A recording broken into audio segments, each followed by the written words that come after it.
hockey fans, and welcome back to the channel as we continue our look at the great Bobby Clarke in this part 2 of the player biography. If you haven't seen the first part, check it out right now. In part 1, we talked about how Clarke and his rise to prominence coming out of Flin Flon, Manitoba with diabetes looking as if it would plague him and rob him of a chance of an NHL career. However, his heart and his spirit for the game wouldn't let him quit, as he became a major junior superstar.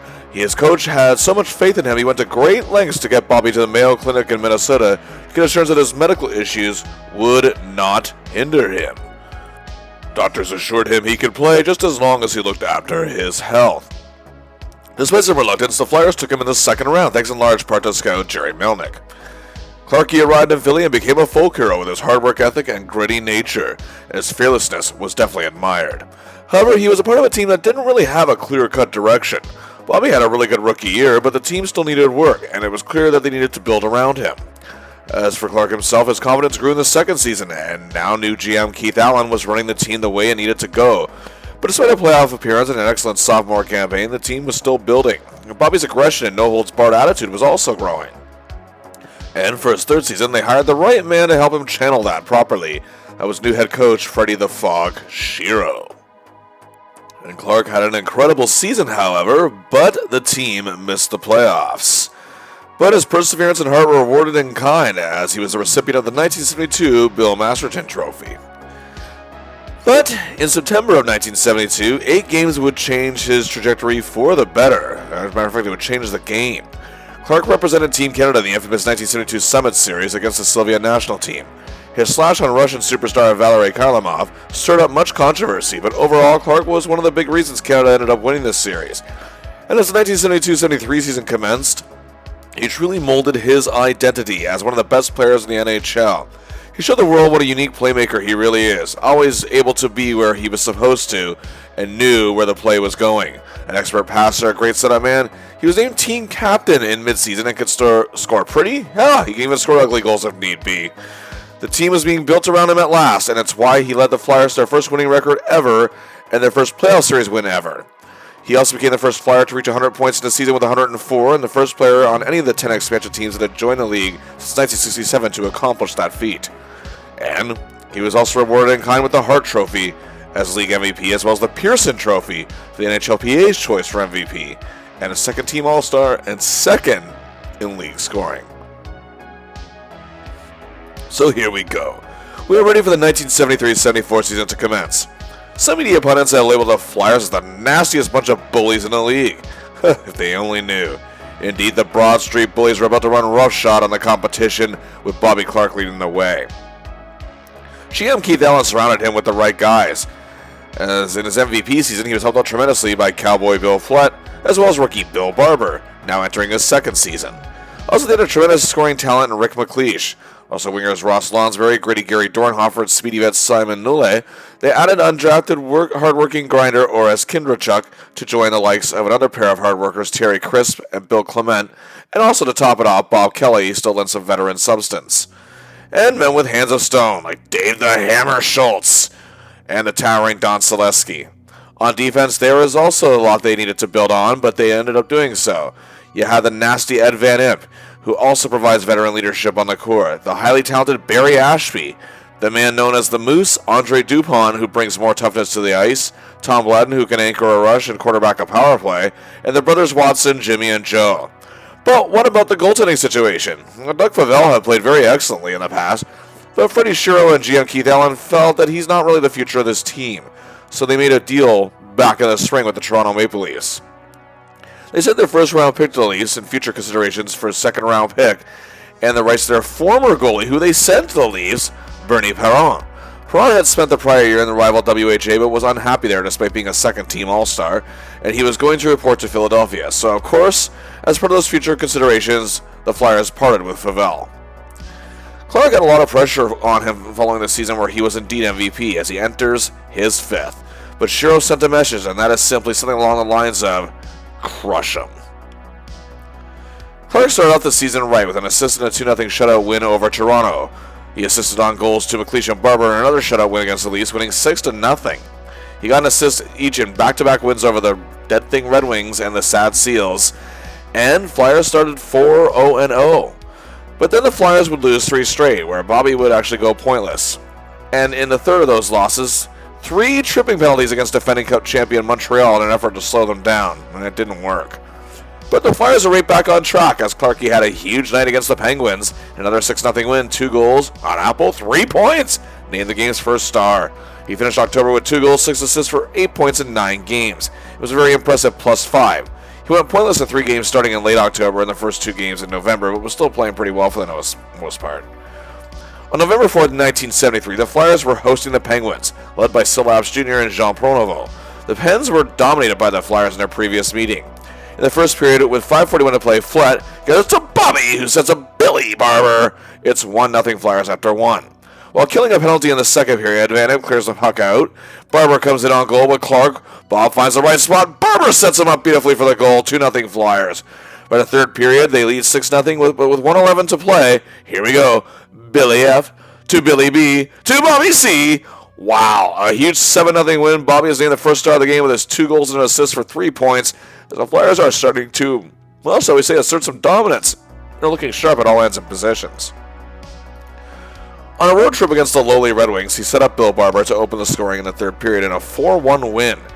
But they'd facing a mediocre Kings team, he set up both Bladden and Flett. Each goal tied the game, but they'd lose 3-2. After scoring a power play goal and a win over the Blues, the Flyers hit the road for a 5-game stretch. First, a game against the Kings on November 14th, opening the scoring as Watson clears on a penalty kill. Barber sets up Bobby beautifully to fool Rogie Vachon. Then in the second period on a power play, Barber sees it, Dupont takes it, and where Bobby scores it, 2 goals and a tight 5-4 win. Then they made a trip to Oakland to play the Sucky Seals and got a 2-1 win. Bob went pointless but played very well in the win, in a game where the Bullies were all over the Seals. On the road against the Canucks, the game tied 1-1 in the first on a power play. Bill F. to Bill B. to Bob C. Yes, indeed, it's a goal. Giving the Flyers a 2-1 lead, but they'd have to settle for a 2-2 tie. Then in Boston against Orr Espo and a great-looking Bruins team with the game tied 1-1, Clarke began a play working with tough guys Selesky and Schultz, the latter of whom got the goal, giving the Flyers a 2-1 lead, but their bad luck against the Bruins and even worse luck at the Boston Garden continues as they lose 4-2. Bobby was using his hands quite a bit in a 1-0 win over the Blues, to hook, to charge, and to hold. Either way, a successful road trip for the Flyers. He would end the month back home against Rattel Gilbert and the highly talented Rangers, and down 2-1 with 3:06 left, set up Barber on a huge play to get the tie. To start December, Clarke hit a bit of a scoring slump. He went pointless against rookie Denny Potvin and the lowly Islanders in a win. The next game against the Seals, he left early as a high stick from Clarke, which cut Barry Cummins of the Seals in the eye, allowed Cummins to retaliate and introduce Clarke to his stick, giving him a nasty gash in his face that would require 20 stitches. Despite this, however, the Flyers still won the game, but Clarke didn't miss any time. Wow. As there was enough time to rest up before the next game on December 8th against the Toronto Maple Leafs, Sittler and Keon, of course, and he would help Dornhofer set up Bladden on a power play goal to tie the game, and as he and Flett set up old line mate Bob Kelly on what would prove to be the game-winning goal and a 3-1 win. A big game for our hero. He didn't play well, however, in ties with the Bruins or Hawks, the former of which they blew a 2-goal lead with 2 minutes to play. But the Flyers were still unbeaten in 7. Clarke did have an assist against the Flames in the loss, and then in a very heated game with the lowly Isles, Billy B and Bobby C set up Ricky Mack. Meanwhile, Gary D and Bobby C set up Billy B for a goal. 2 helpers for Clarke. After a heated scuffle with the team, Bobby got cray-cray and was awarded a 10-minute misconduct. Bobby then scored 2 beauties in a win over the Vancouver Canucks, 9-3 no less. And then in a big home game on December 22nd against Makita and the powerful Blackhawks, deadlock 2-2 in the third period, Flett sends it into Clarke, who burns Tonio in the net. That would prove to be the game winner in a 4-2 win. After a loss to the Rangers at Madison Square Garden, he had an assist on the road in a win over the Blues. To end the month, he had a goal and a helper and a game misconduct against the Sabres in a 5-4 win. In December overall, 11 points in 12 games was a +4, and the Flyers sat at 21-8-4. Wow. Clarke was, however, sharp in the new year in January. On January 5th, the Flyers were trailing the Stars 3-2 late to play. And with 1:58 to go, Watson got the puck out to Flett, who sets up Bobby beautifully for the goal. They get the tie. 2 games later at home against the Stars, assisted on goals to Nolan and Schultz in a big 7-4 victory. The very next day on the road in Atlanta, it was a wild shootout. The Flames were up 2-0 after one. It was 3-2 for Atlanta as the second period was starting to wind down. But on a power play, Clarke maintains the control, looks for his man. He finds Barber, who finds McLeish for a goal to tie it. Flyers take the lead 13 seconds later, but the Flames tie up 4-4 just 30 seconds later. Nearly a minute and a half later, Flutz sends in Clarke breaking in on goal. Fools Phil Meyer with a beauty. It's 5-4, but the Flyers would trail 6-5 after 40 minutes. In the third, it was tied 6-6, and with 2:08 to play, Clarke sees Flutt open on the wing, makes a flawless pass. Flutt scores. The Flyers win 7-6. 2 games later, against the Sabres at home, the Flyers heavily improved penalty kill strikes as Barber takes the loose puck in on goal with Clarke. He scores just 1:40 in. Oh, and on the other side of things, on the power play, about 10 minutes later, he sees Flutt, who gets it to Kindrachuk, 2-0. Clarke then scores a power play marker that made it 5-1, a big 3 points en route to a 7-2 win. Clarke played well in the next game, a win against the Kings, their 5th win in a row. After an assist each in a loss to the Penguins and a win over the Canucks, he scored 2 goals in a 4-4 tie with the Kings. 2 games later in a loss to Boston, he had 2 assists. In January, 6 goals, 9 assists, 15 points, and an even 0 in 14 games. On January 29th, the NHL All-Star Game took place in Chicago, and indeed, Bobby Clarke was selected to play once again in his 5th straight All-Star Game in his 5th season. Joining him are, of course, teammates and grizzled veteran defenseman Ed Van Him in his 2nd All-Star Game. And Joe Watson, another defenseman, after 8 seasons, makes his 1st All-Star Game. And Bernie Perron, who is having an incredible year, makes his 3rd appearance. In the second period, with the West trailing 2-1, Penguin Lowell McDonald gets it to Clarke, who sets up Flame Al McDonough for a goal to tie the game, en route to a 6-4 West Division win. On February 2nd, 1974, at a game at home against Marcel Dion, Mickey Redmond, and the sad-looking Red Wings was on tap. Seemed like it'd be a night at the office before our hero would be a game for the ages. It was under packed house at the Spectrum as the Broad Street Bullies saw their prey in the struggling Wings club. Early in the game, the Flyers were all over the Wings. And 2:38 in, Nole gets the puck around to Bladden, who sets up Bobby Clarke to make it 1-0 for the Flyers. Ashby made it 2-0, but a goal from Redmond got the Wings back in it, cutting the lead to 2-1. But just over 3 minutes later, Clarke begins, Nole continues, and Barber finishes. Indeed, the Flyers take a 3-1 lead, and Bobby already has 2 points on the night. And just under 5 minutes later, that same line strikes again. This time it's Barber starting out on the wing. And then Clarke at center gets the puck to Nole out front. He sets him up beautifully. It's 4-1 Flyers. And our hero already had 3 points in the first period. Yay. Lonsberry made it 5-1 for the Flyers going into the first intermission. And it was becoming a showcase for the Flyers, and there are many talented players, especially Clarke. In the second period, just 1:34 in, it's Clarke to Ashby to Billy Barber, that is. 6-1 Flyers, as Clarke now has 4 points. They've got the Spectrum rocking. And just over 10 minutes later, Joey to Barry to Bobby. His 20th goal of the year, 2nd of the game, and 5th point, tying his career best single game mark with still lots of time to play. It was 7-1 Flyers. It would stay that way after 40 minutes. In the third period, Lonsberry scored 2 goals 33 seconds apart to give him a hat trick. And 44 seconds after that, Selesky scored and made it 10-1 Flyers. Oh my goodness. Kelly scored to make it 11-1. Redmond cut the deficit to 9 goals. Hooray, now we have a game. Whatever. But with 4:27 to play, Nole sends in Bobby Algoli. He scores his 3rd goal of the game, his 2nd career hat trick, his career best 6th point in this game. The Spectrum faithful gave him that standing O he so deserves. Never ceasing to amaze and still leading by example. That would be the end. The Flyers win at 12-2. Clarke and his teammates received a standing ovation when the 3 stars were named. As proud as he was of his night, Clarke again was more proud his team garnered yet another win. Following a subpar performance, however, in a tie with the Flames, he'd score a key tying goal against the Pens en route to a 5-4 win, and he'd score a goal and an assist in another heartbreaking loss to the Bruins. But on February 10th, the Flyers return home to face the defending Stanley Cup champion Montreal Canadiens. The Habs open the scoring, but near the midway point, Jimmy Watson starts it up. Bobby revs it up and makes a great setup to McLeish, who drives it home. The game is tied 1-1 after 1. In the second period, power play. Gladden looks things over, sees Dornhofer, who finds Bobby Clarke, and the Flyers take a 2-1 lead. Then as the second period winds down, it's Barber to Clement to Clarke. His second goal of the game, a 3-point night, a 3-1 win, a huge win over the defending champs. The Flyers are steamrolling through the NHL. This is the best they've looked in their history. Clarke had a goal and a helper each on the 14th against the Rangers in a tie. 2 games later, did the same in another win over Detroit. And at the end of the month, had 2 assists in a tie with the disappointing Star squad. On all, 10 goals, 9 assists, 19 points in 12 games in February, and was a monster plus 10. Going into March, it's clear the Flyers are going to make the playoffs, but they're in a battle tied at 80 points, and the Blackhawks are first place in the West. The Flyers have not won the division since their very first season in the league, and Bobby Clarke was ready to make it happen. The Flyers began the month on an 8-game winning streak, and our hero was just red hot along with the rest of his team. First, in a 4-2 win over Perreault and the Sabres, he assisted on goals to Clement and Flett. Then it was 2 assists to Flett in a huge 6-0 win over the Habs at home. Then in a 6-1 win over the Red Wings, it was McLeish, Flett, and Nole getting apples from Clarke in a huge 3-helper night.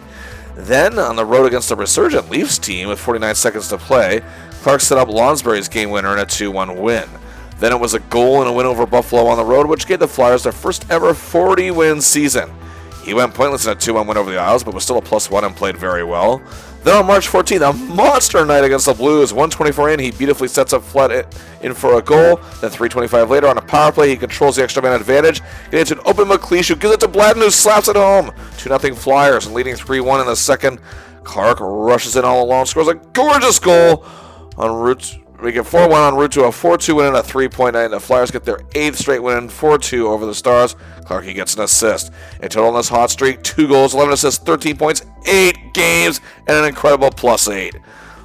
Bobby was pointless in a tie against Toronto, which actually still meant the Flyers were unbeaten in 10 total overall at this point.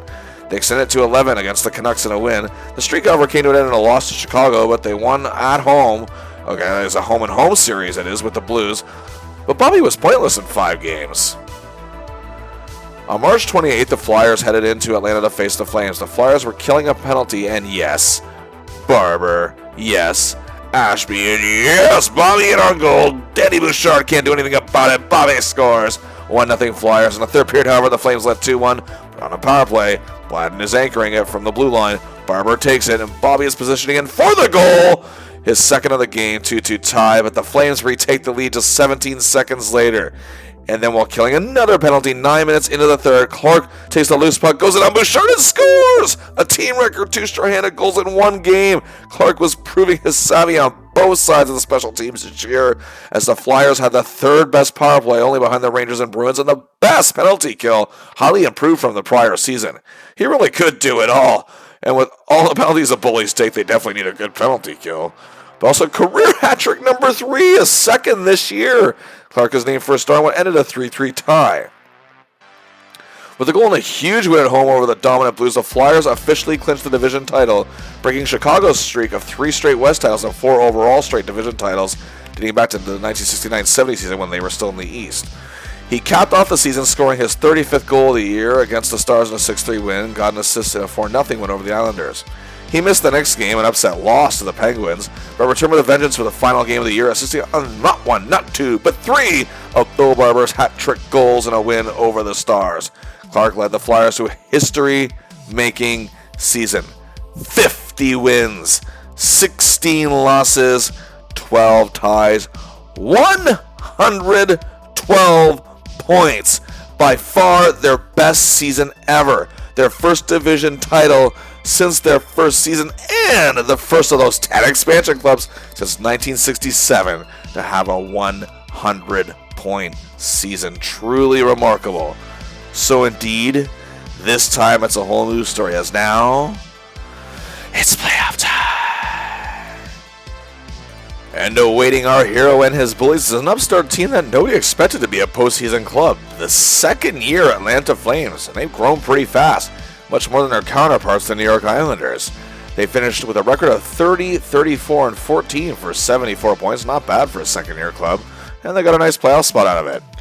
They are coached by former player and Montreal Canadiens icon Bernie Boom Boom Geoffrion.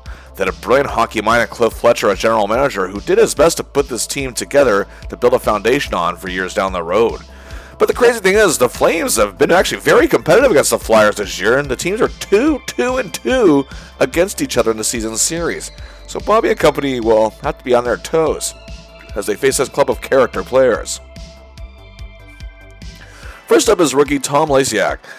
The second overall pick in the 1973 draft, a sizable centerman with defensive prowess, led the team in 64 points, 19 goals, 45 assists, and was runner-up for the league's top rookie, finishing just 14 votes back of Isles defenseman Denny Potvin.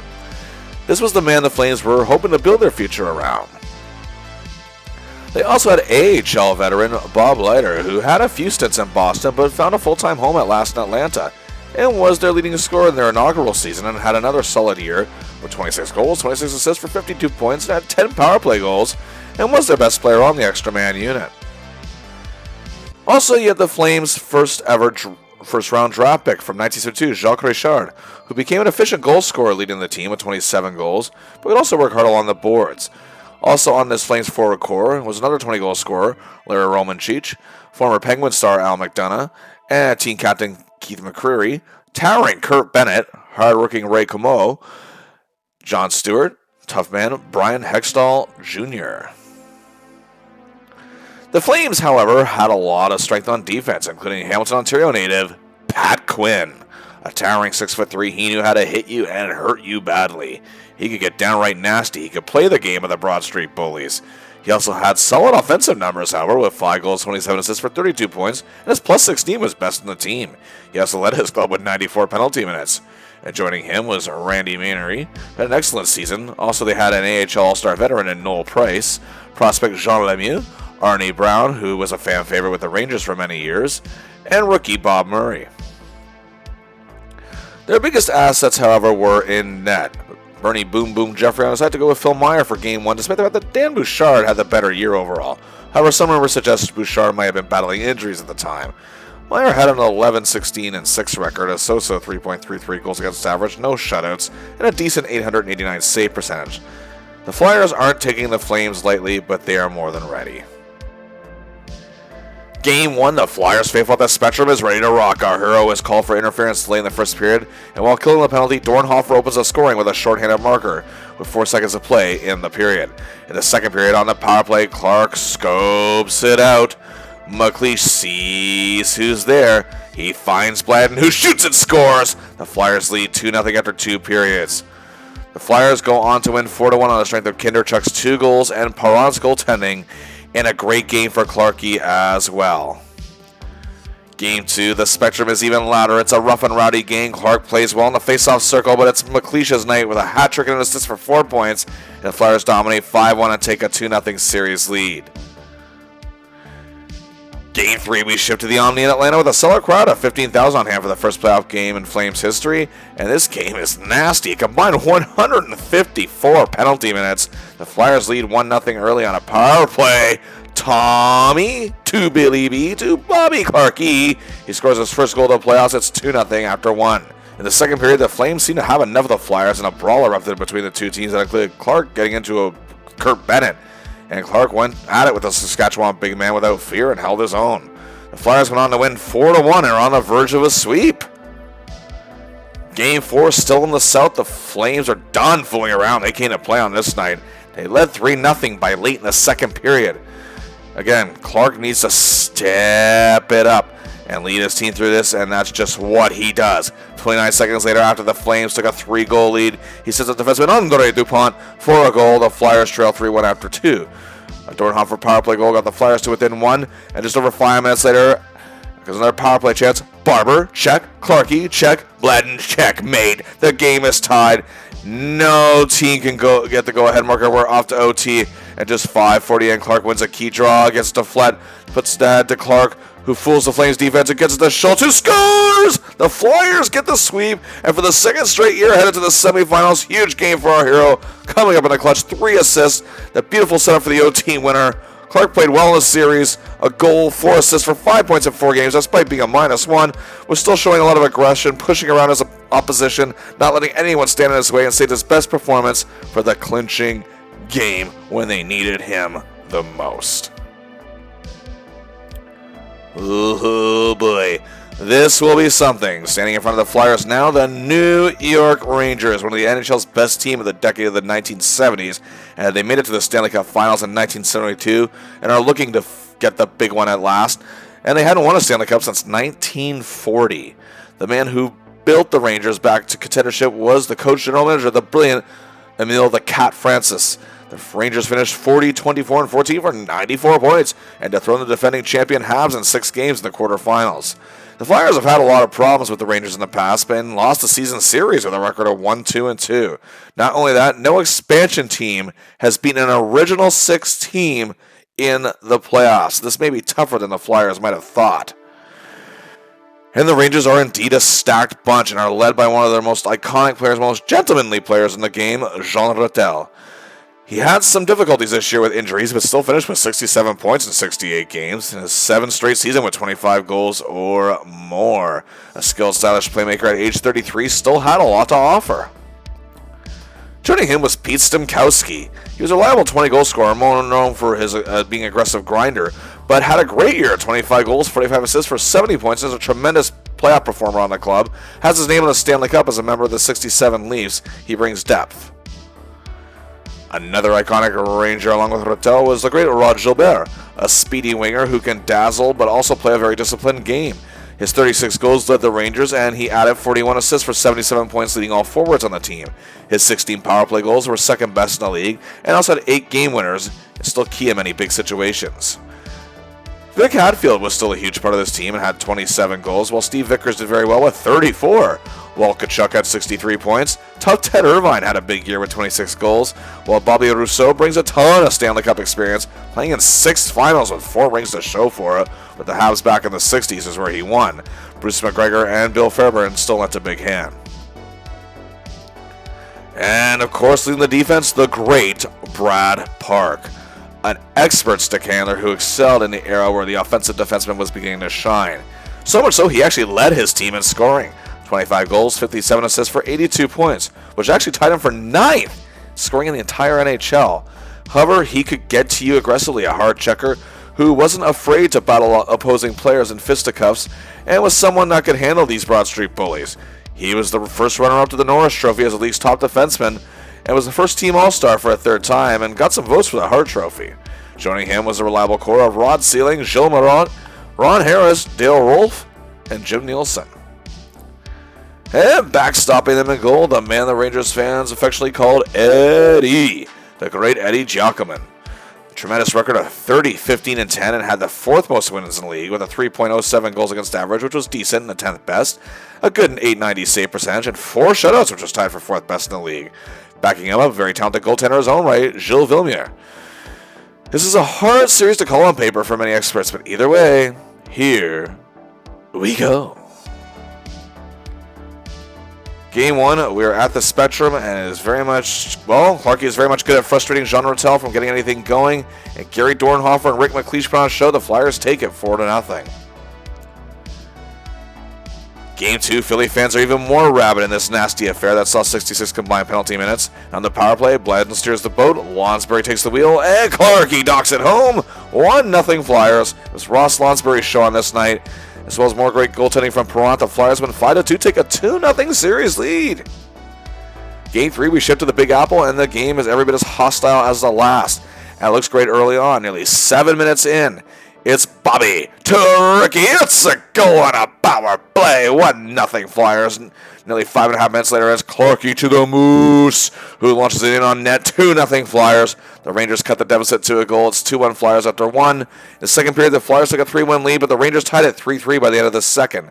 The Rangers, however, take this one 5-3, thanks to a huge night from Gilbert in a game that saw 108 combined penalty minutes.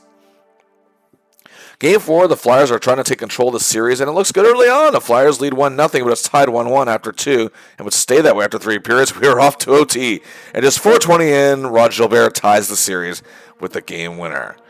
However, the big story in this game was a terrible tragedy took place. As Flyers star defenseman Barry Ashby took a slap shot from Dale Rolfe right in his eye. He would lose 15% of his vision and would never play another game of hockey after having what was the best season of his career. But the series moves on. Game 5, we return to the Spectrum, and with their injured comrade on their mind, Bobby Clarke rallied his team together in the face of this adversity and prepared them to try to win this in Barrie's honor. And indeed, as the Flyers honored Ashby with signs and banners, the inspiration led the Flyers to dominate this game. Perron was a marvel in net. McLeish continued to shine, and leading 3-1 with 33 seconds left, Jimmy Watson clears the puck.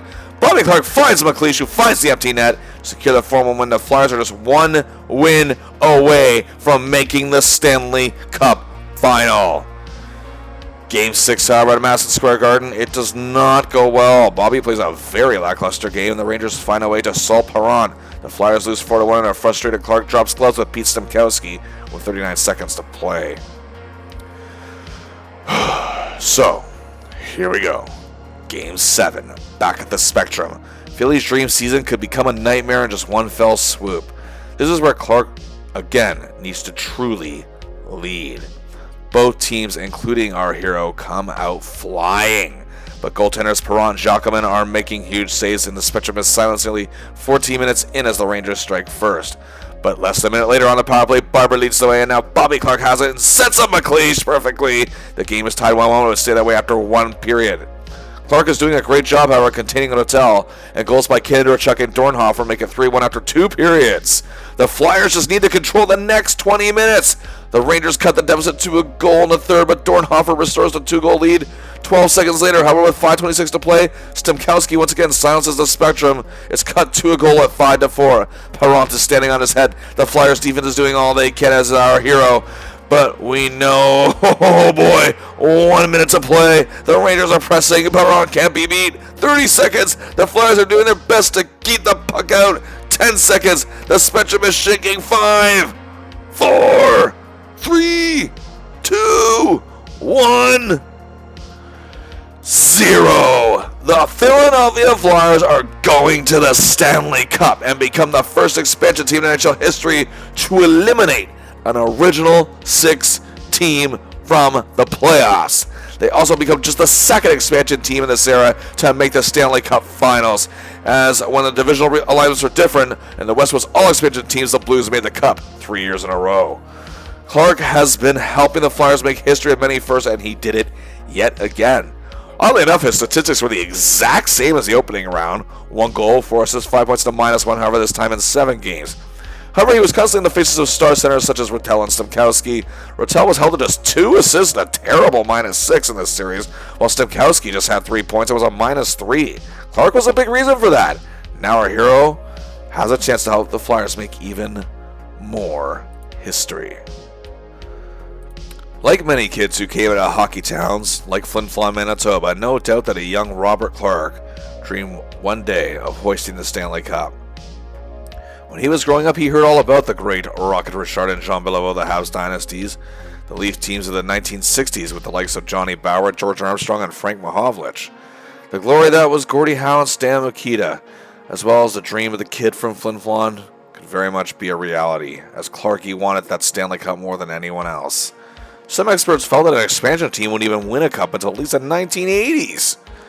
Clarke and the Flyers, well, they're ready. This team has been built around him and are now 4 possible wins away.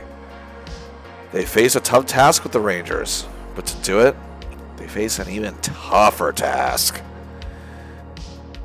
Yes, indeed. Again, I mentioned how the Rangers have been a very successful bunch in the 1970s, even without a championship. But the Boston Bruins, the big bad Bruins, the boys from Beantown, are a much different story. Stanley Cup wins in 1970 and 72, not to mention their record of 57 wins and 121 points in 1971. This season, their record? 52 wins, 17 losses, 9 ties for 113 points. 1 point better than the Flyers, the best record in the NHL. This is their 5th consecutive season with 100 points and 3rd Cup final appearance in 5 seasons. Head coach Beck Woodland kept this team focused all season long, while GM Harry Sinden took command of the ship for this historic team. To get there, the Bruins made easy work of Toronto in 4 straight and beat out Chicago in 6. They've also won the season series with the Flyers at 3-1-1. As a matter of fact, Philly has not had the best of luck against Boston since entering the league. As a matter of fact, the only time Philadelphia has even won a game in Boston Garden was November 12th, 1967, which was their first game at Boston Garden ever. They haven't won at the Garden since. That does not bode well considering Boston has home ice advantage in this series. And with the players, we're about to show you, it's going to make it even more difficult. First, the man they call Espo, Phil Esposito. The man was an absolute machine out there. 68 goals, 77 assists, 145 points, only 7 points shy of the NHL record set by himself 3 years prior. Also, 8 goals shy of the NHL record, also set by himself. So, of course, that gives him his 5th scoring title, 4th consecutive one at that. He also wins his 2nd Hart Trophy as League MVP and his 1st since 1969. His 2nd Pearson Trophy for Player's Choice MVP, and for the 6th time was a first-team All-Star. His plus 51 was tied for 4th best in the league. 50 of his goals were on even strength and led the league. His 14 power play goals were 4th best, and 4 shorthanded goals were tied for 3rd best in the league. What a year, what couldn't he do? It definitely didn't end there. Johnny Busick, the ageless wonder at 39 years old in his 19th season, finished with 29 goals, 42 assists for 71 points, 2nd in the league with 9 game winners, and 1st in shooting percentage. Also the team captain and a man who leads by example and was the moral conscience on this big bad Bruins club and kept them focused on the ice, and took home his 2nd Lady Byng Trophy for excellence and sportsmanship. Then there was Ken Hodge, a towering winger who could also work as a grinding forward due to his size. Had a banner year, 50 goals, 55 assists, 105 points, 3rd best scorer in the league, and for the 2nd time in his career was named first team All-Star. His plus 40 was 10th best in the league. His 11 game winners were the best in the league, and his 15 power play markers were 3rd best in the league. Along with them, however, was workhorse Wayne Cashman, who has a 2nd team All-Star and was 4th in league scoring as the Bruins took spots 1 through 4. The ever-reliable veteran Don Marcotte. He also had pugnacious Terry O'Reilly, Greg Shepard, Andre Savard, and acquired from Vancouver, Bobby Schmotz. Who leads the defense, you ask? Well, you shouldn't have to ask. Of course, the great Bobby Orr. 32 goals, 90 assists, 122 points, 2nd best in league scoring and 1st in assists. His 7th straight Norris Trophy as the league's top defenseman. 1st team All-Star for a 7th straight year. The only time he didn't win those accolades was his rookie year. An astronomical plus 84, which by far led the league. He was again a finalist for the Hart Trophy as 2nd runner-up, and he was still changing the game as we know it. But due to just how great Orr really was, the rest of this Bruins defense often gets overlooked, although Carol Vadnais in retrospect was considered one of the best of his time. Rookie Al Sims was 2nd in the league with a plus 63, while Dallas Smith was also a proven commodity to the team, and they acquired Daryl Edstrand from Pittsburgh during the season. A lot of this core, however, and overall on the Bruins, was from their Stanley Cup winning teams in 70 and 72. However, they lost star goalie Jerry Cheevers to the WHA, and longtime goalie Eddie Johnston was now with the Leafs. But they made a steal of a deal, acquiring North Star's backup goalie Gilles Gilbert, who had an amazing year. A record of 34, 12, and 8. His wins were tied for 2nd best in the league with Espo's brother Tony of the Blackhawks. His 2.96 goals against average was 7th best in the league, had an excellent save percentage of 900 right on the dot, and his 6 shutouts were 3rd best in the league. And he played in the NHL All-Star game for the first time. The Bruins team was stacked with playoff experience and almost unstoppable look. Our hero needs to bring his absolute best. Here we go. Game 1. Boston Garden is shaking to its core that Beantown faithful want Lord Stanley to return to their boys. It looks bad early for our hero and the Bullies as the Bruins score 2 goals 56 seconds apart in the first period and lead 2-0 after 1. Kinderchuk scores to cut the Bruins lead in half to 2-1 after 2. Clarke is playing a somewhat frustrating game, but 5:32 into the third period, Nole and Watson of the Joe variety set up Bobby Clarke, and the game is tied. A huge key goal in the clutch.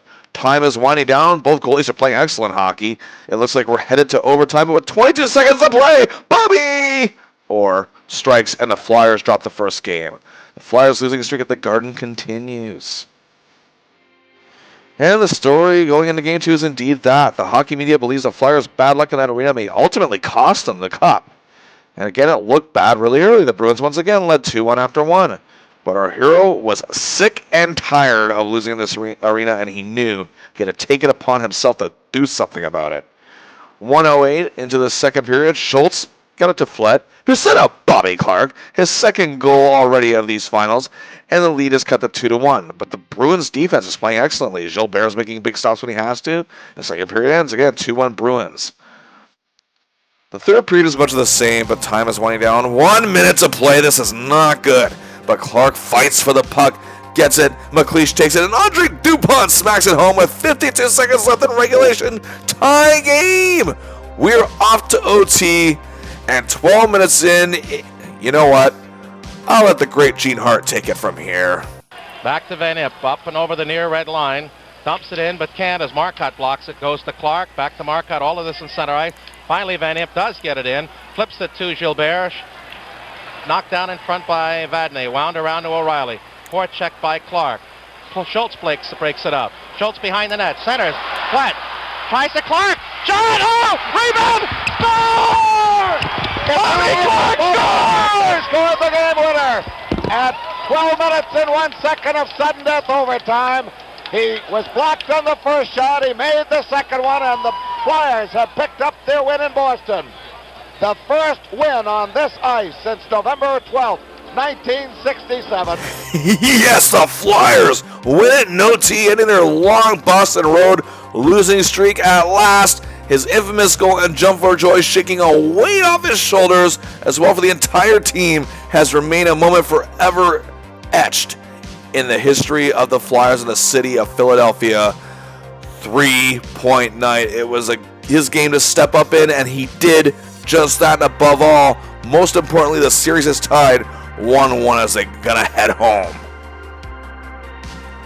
Game 3, we now hit the spectrum, and the Flyers fans are rabid as the team has momentum on their side, and even before the puck drops, they are ready. But their silence is 1-3 in when Busick scores for the Bruins. But just past the midway point on the power play, Ricky Bobby to Bladden. He scores, tying the game 1-1. The Flyers lead 2-1 after 1 and carried that lead into the third. Perron was playing amazing in that. The Flyers get 2 more. It's a 4-1 win. The Flyers lead the series 2-1. Game 4. These fans are ready for more. And boom! Early in the first, 2 goals from McLeish and Schultz, 50 seconds apart. Early in the first to make it 2-0 Flyers, but late in the frame, the Bruins tied it. It remained 2-2, as both goalies were playing excellently in the second period. But in the third, we're winding down to the final 5 minutes, but Barber shakes the spectrum with his goal. And then just over 2 minutes later, Teddy Crisp to Bobby Clarke, who sets up the Moose. Dupont with the goal. Flyers win 4-2. They are just 1 win away from the big prize. Clarke has played very well in this series, but his biggest contribution other than his Game 2 performance has to be the fact that he's been all over Phil Esposito in this series when it came to dominating him in the faceoff circle and keeping him in check. Literally. This game saw the tension between the new rivals, however, hit a whole new high. 74 combined penalty minutes. Game 5, we are back at the Garden, and Flyers are focused and ready to take it all. But this Bruins team isn't just going to roll over and die, as Orr and Espo have been called out by the media. Well, Orr delivers. He had 2 goals and a helper for 3 points, and the Bruins hit Perron with a barrage of shots. Won it 5-1, staying in this series, cutting the deficit to 3-2 for the Flyers. It's a rough night for Bobby Clarke, just 1 shot on goal and a -2. This game saw a combined 138 penalty minutes. Game 6, the Spectrum, May 19th, 1974. The Flyers have been undefeated at home in these playoffs, and they are coming to play. These fans are excited. They feel tonight as the night. It is intense early on. Our hero is just everywhere on the ice. Perron is making big saves early, but so is Gilbert on the other end. The Flyers run a power play late in the first, and a small scuffle broke out between Clarke and Orr right near the net. Both were sent to the box, but the Flyers remain on a power play. 26 seconds later, Rick McLeish deflects a DuPont shot into the net. 1-0 Flyers, and remain that way after one. Both teams are in the heat of battle, but both are a lot more disciplined in this game. Clarke is making sure Esposito can't make anything happen, and the second period ends 1-0 still. Piranha's playing the game of his life in net. Clarke is doing anything to make sure he can shut the Bruins down, and they can't get any momentum going. The third period is intense. Each team trying for opportunities, both goalies standing on their head. The Flyers trying to put the insurance marker in. The Bruins trying desperately to tie it, but nothing is happening. The clock is counting down. 1 minute to play. The arena keeps on shaking. The city of Philly as a whole is erupting. 30 seconds left. 10 seconds. Gene Hart, take it away. 15 seconds left in the game. 10 seconds. Morris shoots it down the ice. Ross makes the save. Ladies and gentlemen, the Flyers are going to win the Stanley Cup. The Flyers win the Stanley Cup. The Flyers win the Stanley Cup. The Flyers have won the Stanley Cup.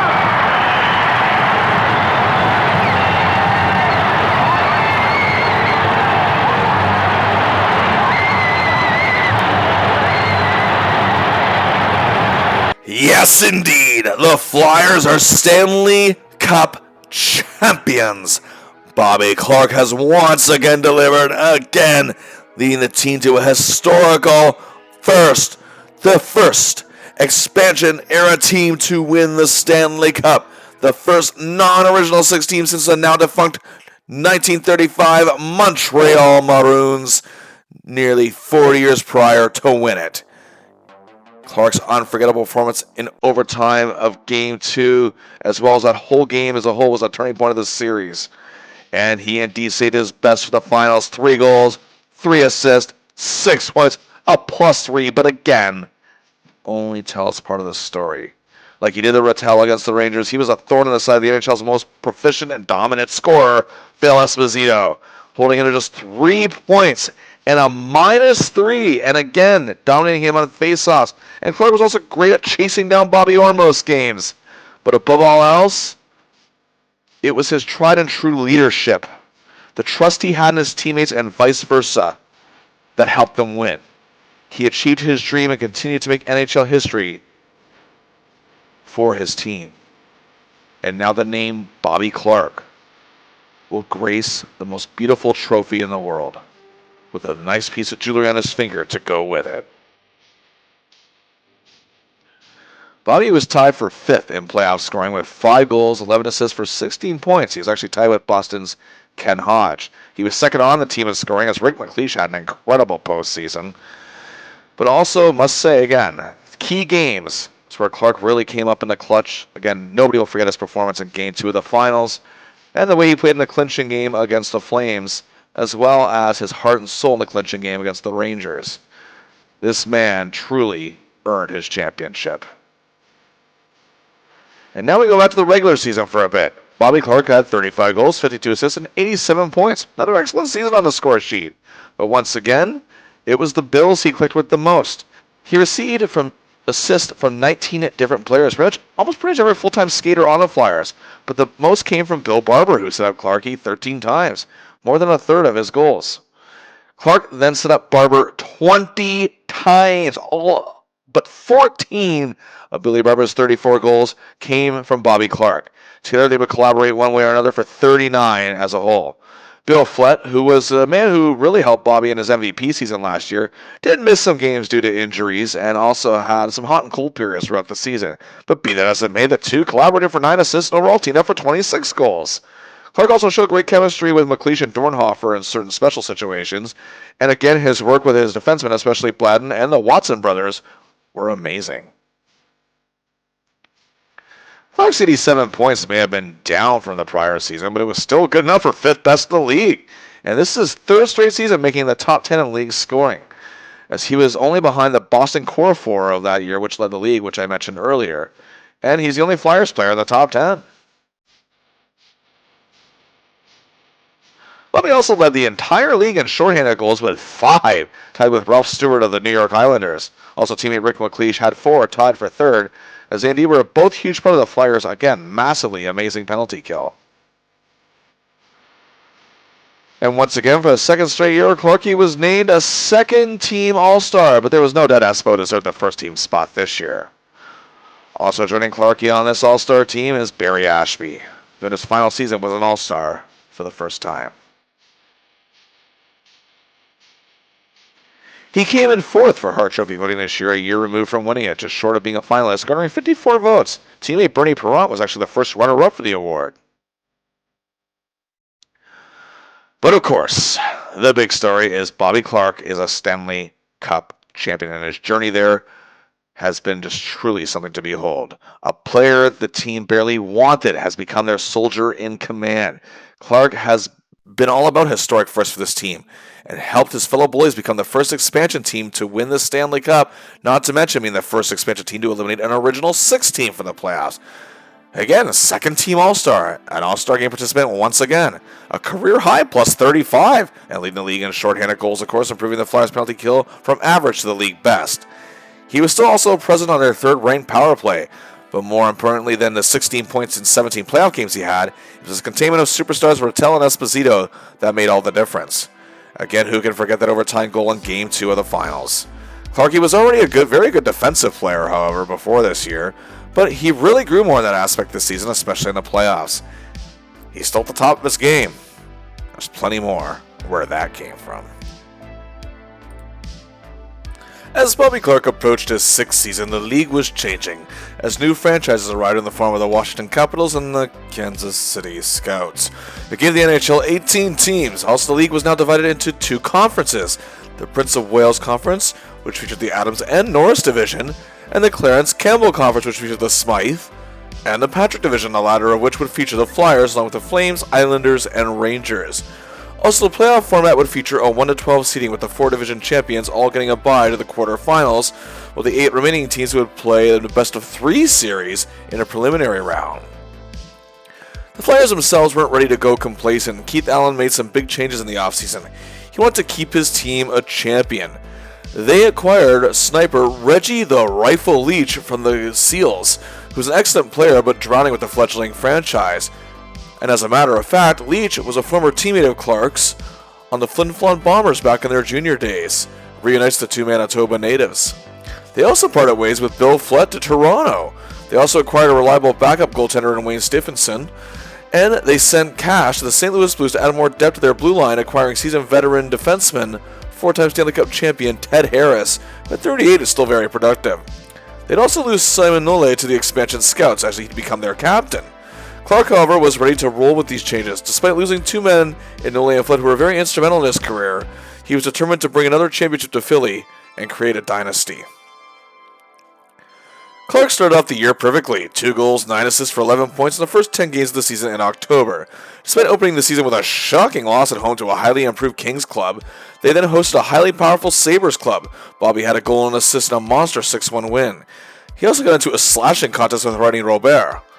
The next game, the expansion Scouts actually led the Flyers 2-1 in the second period, but Clarke assisted on Barber's tying goal with 14 seconds left in the second and assisted on DuPont's game winner early in the third for a tight 3-2 win. On the 19th, Clarke hits the road for the first time this season. It's against rival Pittsburgh. He has a goal, assist, and a fight with Dave Burrows for the Gordie Howe hat-trick and a 6-3 win. A great start to the season, and he was a monster +8 on top of that. He continued to roll on into November. An assist over the Islanders on November 3rd was the culmination of a 6-game point streak where he accumulated 7 points total, all assists. Then his point streak came to an end against the Islanders when he got into it with tough guy Gary Howitt. But on November 9th, they welcomed the expansion Capitals, who have all of 1 win so far this year. But the funny thing is, the Caps actually struck first on the board, but we have a power play. Bladden is in control of it. Bobby takes more control. Looks, sets up McLeish beautifully. It's 1-1 after 1. In the second period, another extra man advantage. Bladden is controlling the situation again. Gets it to Barber. Back to Bladden. Bobby finds a spot and scores the goal. 2-1 Flyers. They then took a 3-1 lead, and while killing a penalty, Clarke sees Barber racing towards the net, gets the puck up to him. The puck is in the net. 4-1 Flyers en route to a big 6-2 thumping. Another huge night for our hero, a goal, 2 assists for 3 points, and was, of course, named the game's first star. 2 games later, he played Captain Clutch once again, as with 15 seconds left in a tie game with the Rangers, he made a beautiful solo effort to win the game for his team, and also had an assist on the evening. After a tie in Atlanta where he went pointless, Bobby Clarke was about to go on one of the best streaks of his career. It'd be a 6-game point streak, and while he had streaks like this before, even this season, this one was truly off the charts. It started off simple enough, an assist on a Barber goal and a loss to the Blues. Then back home was a thriller against the growing Canucks club, and the Flyers were down 2-0 after one period, but Bobby gets them back into the game in the second. Then 20 seconds later, Clarke to Barber to Reggie, who rifles it home. The game is tied, but the Canucks took a 3-2 lead after 2. The time is winding down, and Clarke again took command. He made a swift pass to Bladden, who launched it, and came back to Jimmy Watson, who sent it home with 4:09 left to play, but the Canucks would score 2 minutes later to get the upset. Either way, a huge game, a goal, 2 helpers for 3 points for Bobo. He was named second star of the game despite the loss. And perhaps frustrated about that loss to the Canucks, an angry Bobby Clarke and the Bullies headed to Toronto on November 23rd to face Sittler, Keon, as well as former teammate Flett in a struggling Leafs club. And, well, Bobby asserts himself into the game just 32 seconds in with a hooking call against him.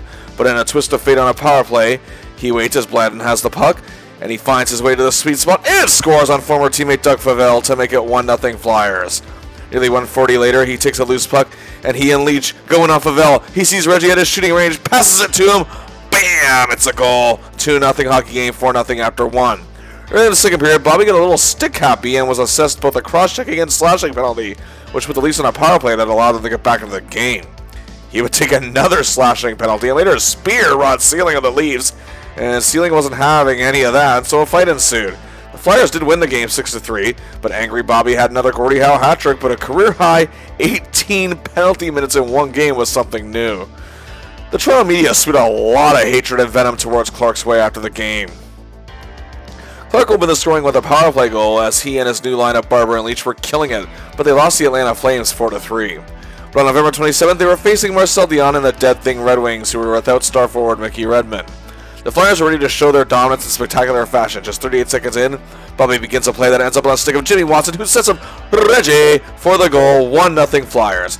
But the Wings managed to tie it, and it stayed 1-1 after 1. But now the Flyers killing a penalty in the second? No problem. This time it's Barber who gets the turnover. He sends it Clarke in on goal, and he scores. It's 2-1. Less than 2 minutes later, the Flyers on a power play? No problem.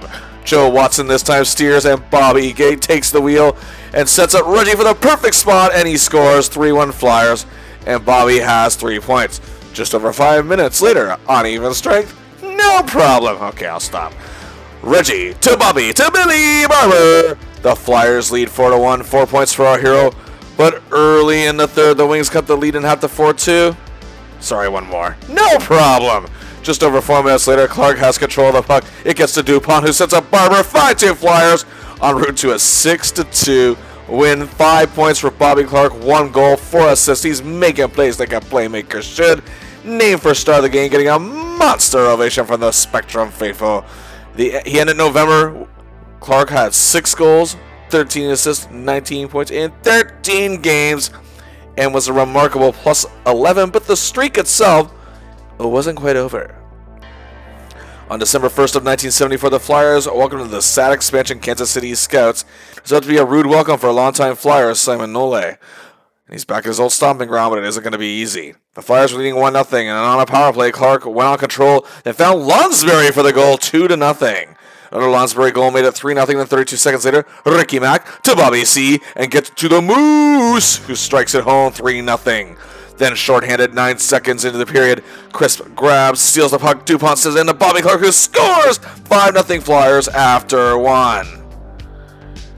Bobby again, 3 points. It was 6-0 early in the second, but that devastating line strikes again. Bob to Reg to Bill Barber, that is. 7-0 Flyers.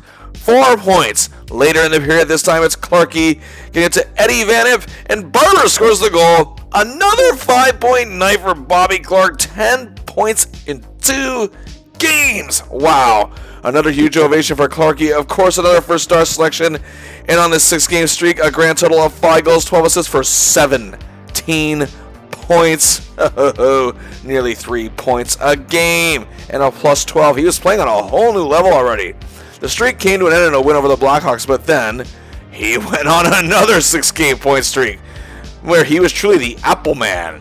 First on December 6th, Bobby and the Flyers went into KC to face the Scouts, and he assisted on 2 Reggie Leach goals, including the tying goal to preserve the tie? Yeah, strange. But anyway, back home against the surprising Islanders team, Bobby opened the scoring with his 10th goal of the season. It would be a 3-2 win.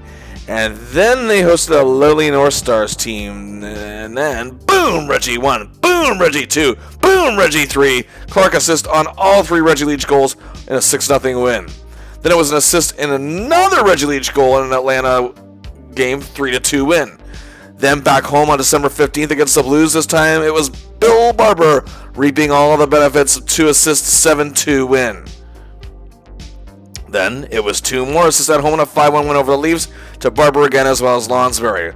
All in all, on this 6-game point streak, 1 goal, 10 assists, 11 points, plus 5, nearly 2 points a game. The man was rolling. And this streak came to an end in a tie with the Red Wings. It was 2 assists in a 4-0 win over the Pens, 2 goals against the Caps, and then the Flyers' 12-game unbeaten streak came to an end against the Hawks with a rebound to end 1974 with a win over the Hot Sabres, Bobby with 2 more assists. His December consisted of 4 goals, 18 assists, and 22 points, a mind-blowing plus 16, all in 13 games. Bobby is arguably playing the best hockey of his career. Bobby began January just right with 2 assists on both Flyers goals and a 2-0 win on the road against Vancouver on New Year's Day. The next game, 3 days later, he had a goal and a helper each in a 2-2 tie with Rogie Vachon and the Kings. He would then go on a 4-game pointless streak where the Flyers would actually lose 3 of those games. They were back on winning track, and Clarke was setting up goals superbly. And on the team's 7-2 win against St. Louis, he had 2 assists. To end the month, he had a goal and an assist in a win over the Leafs, the assist coming on Leach's game winner.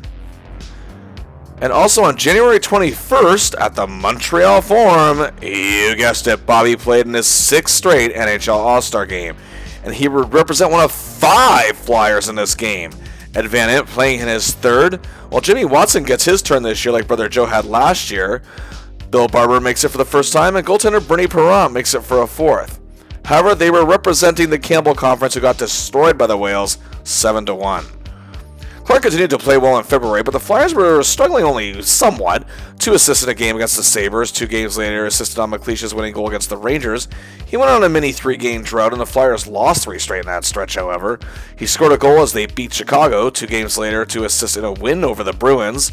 A goal and a loss to Detroit. 2 goals and a tie with the Sabres. But after losing to the Rangers, Bobby went on a whole new streak and was unstoppable. First, in a game against Atlanta on February 26th, he had 3 assists in a 7-4 loss. Then the next game against the Canucks, he assisted on Leach's tying goal and McLeish's insurance marker in a 3-1 win. He also had 2 assists to begin March in a 3-0 win over the Scouts, and 3 assists all in the 3rd period in a comeback win over the Blues 4-2. And on March 5th in Minnesota, another monster night, just 1:33 in, the Flyers opened the scoring when Clarke set up McLeish for a goal. Then with the Flyers leading 4-2 later in the first, Clarke set up McLeish again. Then he would go on to score his 19th and 20th goal of the year, a 4-point night with 2 goals and 2 assists in an amazing 9-2 win. The 4-game win streak, however, came to an end when the Flyers found themselves pounded by the Penguins, but Bobby had another goal at 6 straight games, again with a point. But wait, there's more. He then scored 2 goals in an 8-5 win over the Red Wings, 2 assists over the Penguins in a 6-0 win, getting some revenge, and an assist in a tie with Toronto. Then he assisted DuPont and Lonsbury in a 3-0 win over the Kings. Then on the road against the poor Capitals, after a scoreless first 42 seconds into the second, the devastating power play unit struck McLeish to Leach to Clarke. Then less than 3 minutes later on the power play, Clarke to Goodenough to Lonsbury, 2-0. 6-2 Flyers in the 3rd. Clarke and Leach assisted Dewey Watson, a 7-2 win, a 3-point night. Then at home against the Stars, 1 for Leach, 1 for Goodenough, 1 more for Lonsbury, 3 assists, a 4-0 win. 12 straight games with a point. But wait, there's even more. He assisted on Lonsbury's game-winning goal against the mighty Habs in a tight 2-1 win.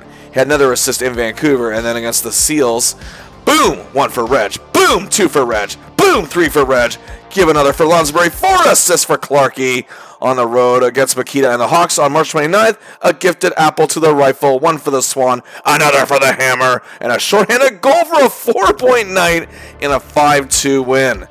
Back home against those same Hawks, an assist each to McLeish and Leach. Then he had the only goal in a 1-1 tie with the Rangers. Indeed, an 18-game point streak. 8 goals, 33 assists, 41 points. That's nearly 2.5 a game. And an unbelievable plus 29 in that stretch.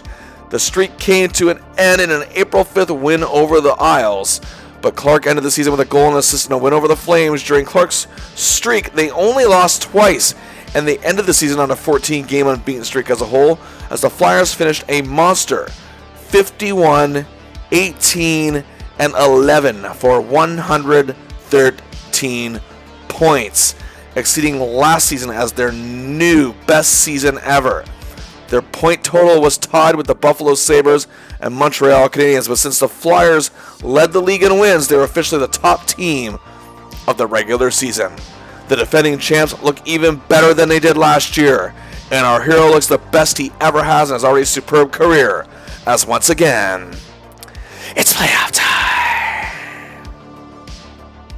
Of course, being a division leader, the Flyers get a bye to the quarterfinals, and they await the upstart Toronto Maple Leafs, who finished the year a mediocre 31, 33, and 16 for 78 points, but shocked the LA Kings in the preliminary round 2-1.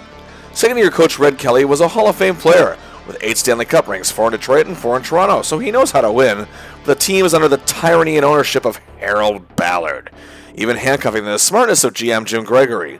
The Flyers dominated the season series, however, 3-0-1, as the Leafs were really a middle-of-the-road team that doesn't have much going for them in terms of special teams, but they do have talent.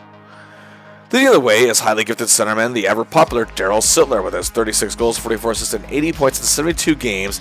He led the Leafs in scoring for the 3rd straight season.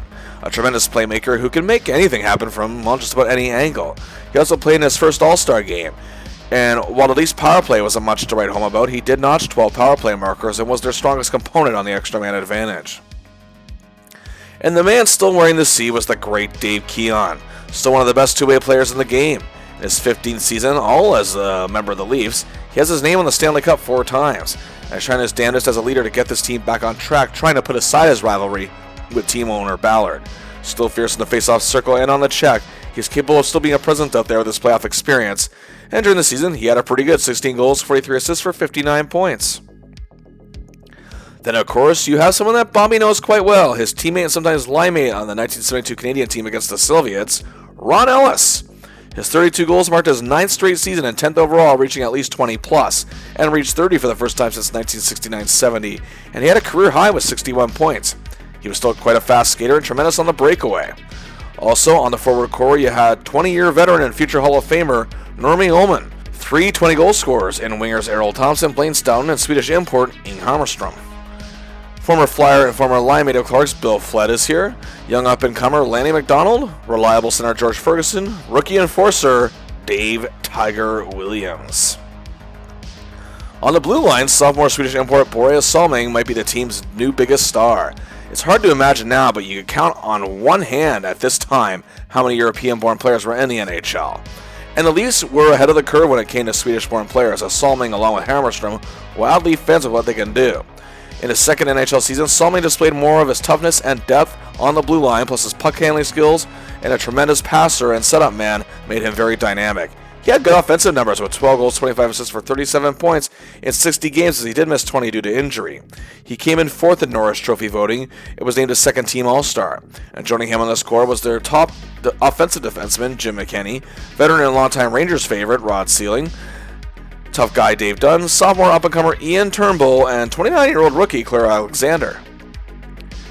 The Leafs have had some goaltending issues all season, as they had used 4 total, but they decided to go with Gordon McRae, who spent most of the season in the minor leagues, was caught up late February, and proceeded to garner a really good record of 10-3-6. He had a 3.22 goals against average and a decent 891 save percentage. However, he did play excellently in the opening round against the Kings.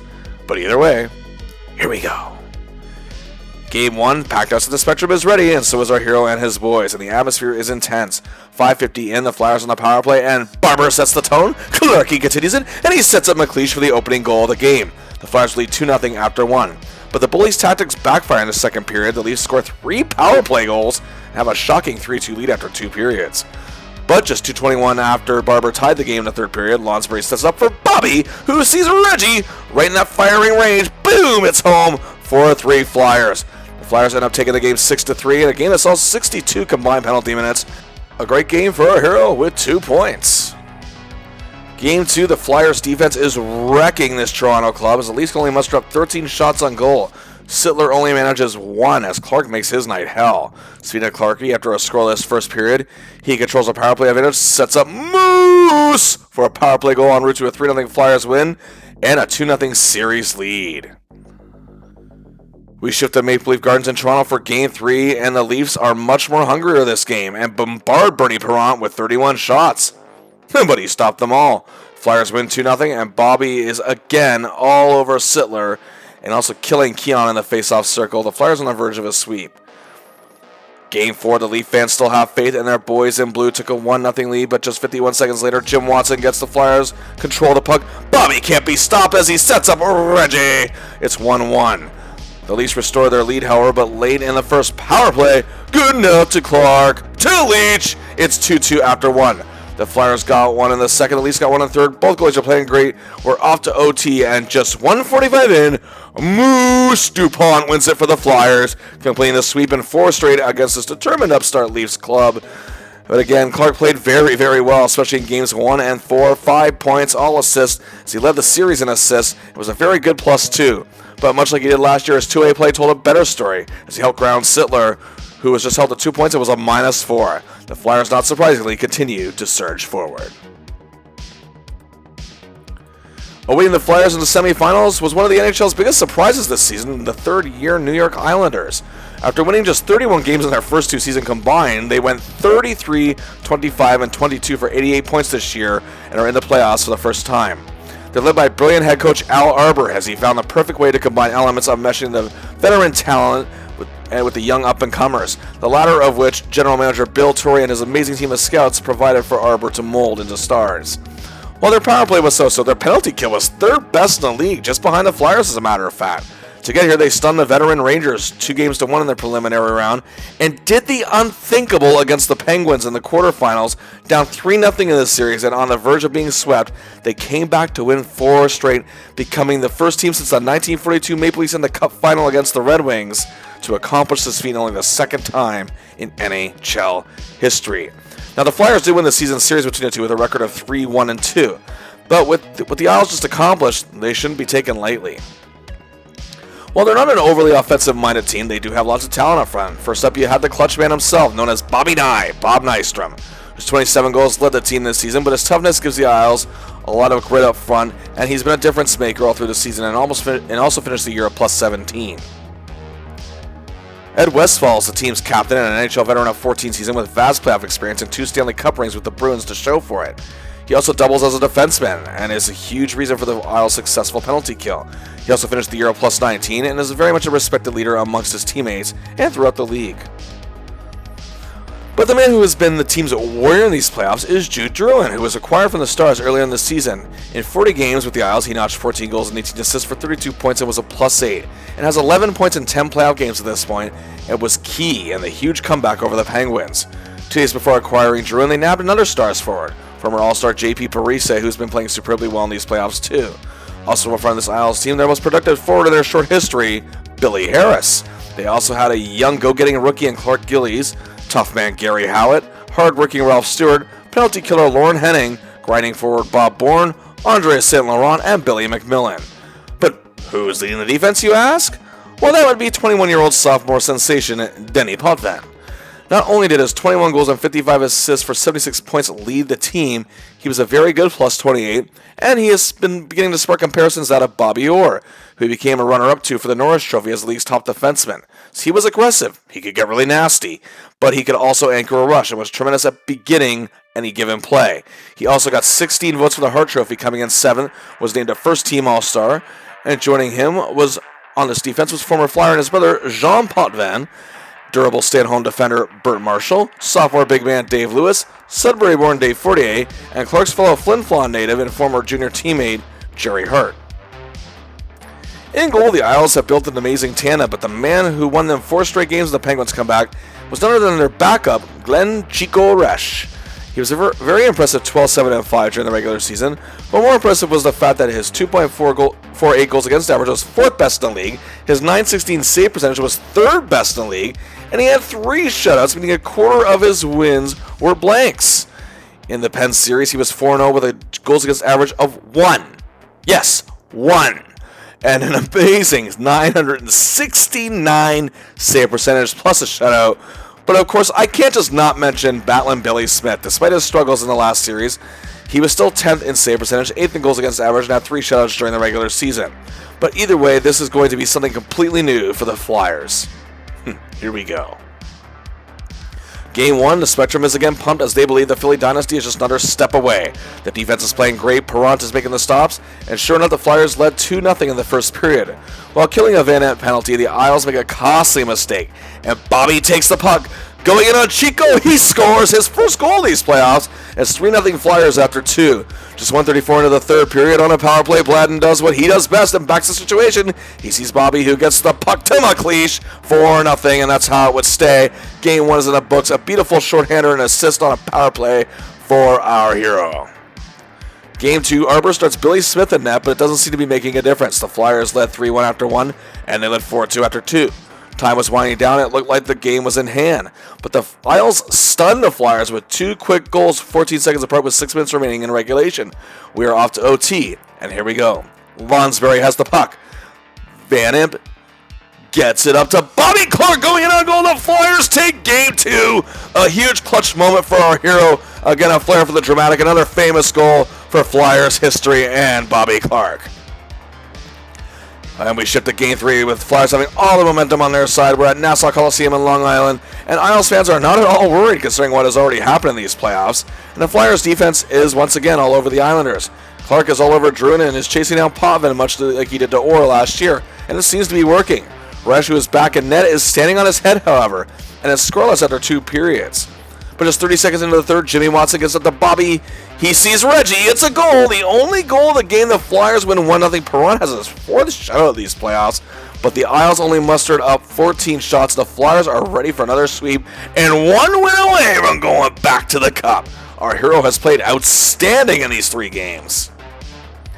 Game 4, the Isles fans haven't lost faith. Signs reading, "We can do it again." It was a rough game that saw 70 combined penalty minutes, but the Isles indeed stunned the Flyers, taking a 3-0 lead by the second period. And Lonsberry got the Flyers on the board, but just under 2 minutes later, as Bobby fights for the puck, he gets out to Watson, who gets it to McLeish, scores! The deficit is cut to 3-2 after 2. Berber ties in the third. We're going in overtime, and just 1:53 in, Druin scores, and the Islanders are staying alive. Clarke played well, but either way, they're going to have to go to Philly to try to finish this. Game 5, back of the Spectrum. Everyone knows what took place the last game is nothing to worry about, just a big fluke. And the Flyers haven't lost a playoff game here since 1973, and they get dominated 5-1 at the Spectrum. Eesh, Resch was a beast in net. Potvin led the way, and Bobby, again, didn't even actually play that terrible. As a matter of fact, it was Perrant, DuPont, and Barber that took most of the flak for this one. But just a terrible game all around. Now the Flyers only lead the series 3-2. What is happening here?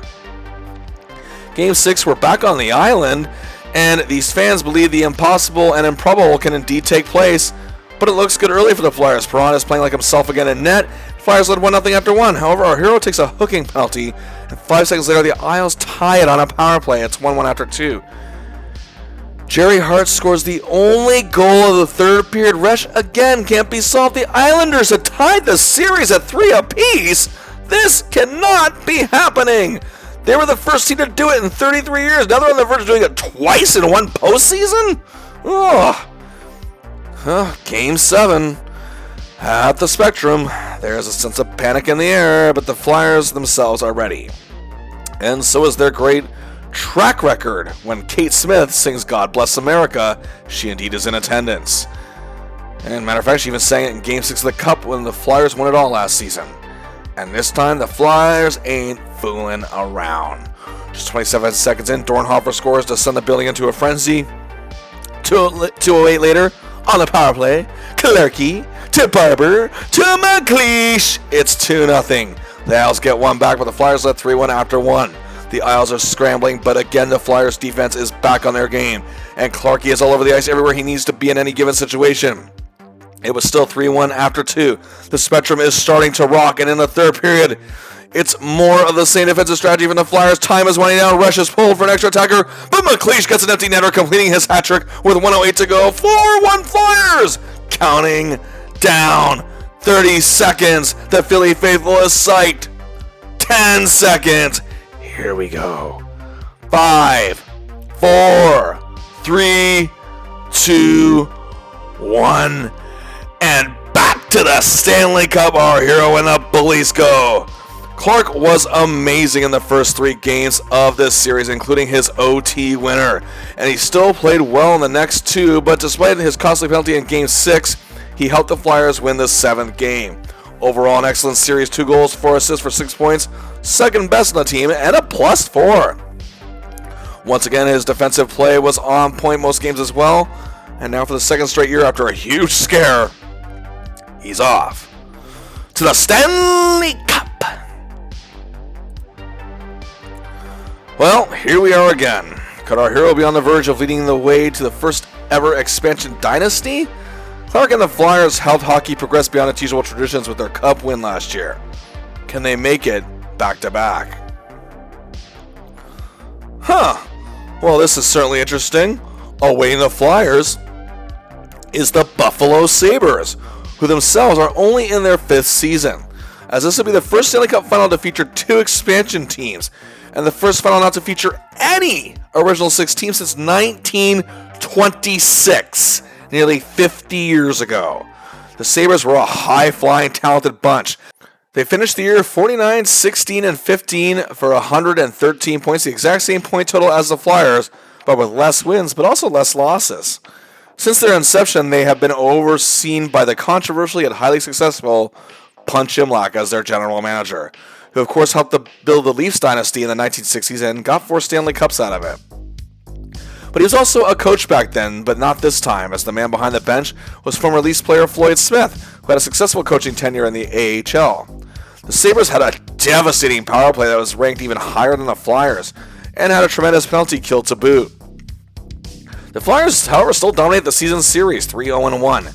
However, to get there, the Sabres pretty much easily took out the Blackhawks in 5 and emerged a winner in a tough 6-game series with the Habs. And of course, you can't talk about the Sabres in this time without mentioning the French Connection line. Leading the way at center, the incredible Gilbert Perreault, one of the most naturally gifted and skilled playmakers of his time, maybe even of all time. He was in command of the line and growing into a great leader to boot. He was Buffalo's first ever draft pick and had an amazing year. 39 goals, 57 assists for 96 points despite missing 12 games. He managed to finish 9th in league scoring. A tremendous clutch player, he was tied for 5th in game-winning goals with 8. He also had 3 hat tricks. He was the very man Buffalo built their foundation on, and it's definitely paying off. Then on the right wing, you had René Robert, a fast, exciting player with defensive capabilities as well, led his team in scoring with 40 goals, 60 assists for 100 points, which is 7th best in the league. He's also tied for 10th with 14 power play goals. He also played in his second All-Star game and was a second-team All-Star for the first time. And capping off the top line, at left wing, Rick Martin, 52 goals, which led his team and was 3rd best in the league. 43 assists to go with it. With 95 points, his total was 10th best in the league, as indeed all 3 members of the French Connection made it to the top 10 in scoring. However, he was also second in the league in power play goals with 21, tied for 4th in even strength goals with 31. A tremendous sniper with great accuracy. There's no doubt he was one of the best in the league at that very thing, giving our boy Reggie Leach a bit of a run for his money in that regard. He played in his 4th straight All-Star game and was a team All-Star, first team All-Star that is, for a 2nd straight year. The Sabres were actually the 2nd best scoring team in the league, next to the Habs. They had 3 more scorers reach 30 goals. Don Luch, a great two-way player who was huge on their penalty kill and was 2nd in the league in shorthanded goals and 4th in plus-minus. Hard-nosed Rick Dudley, who had a toughness and got some votes for the Hart Trophy, and Calder Trophy finalist for Rookie of the Year, Danny Gare. Then they had 3 more on top of that who reached at least 20. Another great two-way specialist, penalty killer and checker Craig Ramsey, tied for 3rd in shorthanded goals and 8th in plus-minus. Reliable Jim Lawrence, and big 23-year-old Peter McNabb. You also had fan favorite Brian Spinner Spencer and Fred Stanfield, who brings Stanley Cup experience, winning 2 in Boston. He was actually acquired from the Stars during the season. And hey, this defense is nothing to sneeze at either. A very traditional and tough-minded defense, and one of the best on the court was Bill Hatt. A tremendous defender on top, a great blocker. He always contained forwards. Could throw a good body check when need be. He's a plus 46 on the year, tied for 9th best in the league, and he added 29 points. He's a very underrated blue liner and a big fan favorite among Sabres fans. Their best offensive defenseman was the Punisher known as Jerry Korab. The Sabres made a good steal during the season, acquiring Canuck star Jocelyn Guevremont. Also, team captain Jim Schoenfeld was as tough as they come and a great leader. First round draft pick rookie Lee Fogelin looked sharp, and Larry Courier provided more toughness. Even though Gary Bromley had been the Sabres' top goaltender all year, he had a rough end of the year and was rumored to be battling injury. But they do have Jerry Desjardins, who during the regular season was 6-2-1, with a good 2.78 goals against average and a very good .905 save percentage. And he was also 6-2 so far in these playoffs. And he does have 7 seasons of pro experience, but mainly as a backup. But backing him up is 11-year veteran Roger Crozier, who had an excellent year and actually won the Conn Smythe Trophy as playoff MVP back in 1966. Either way, this is a team that can give the Flyers a lot of headaches and is more than capable of beating them. Either way, here we go.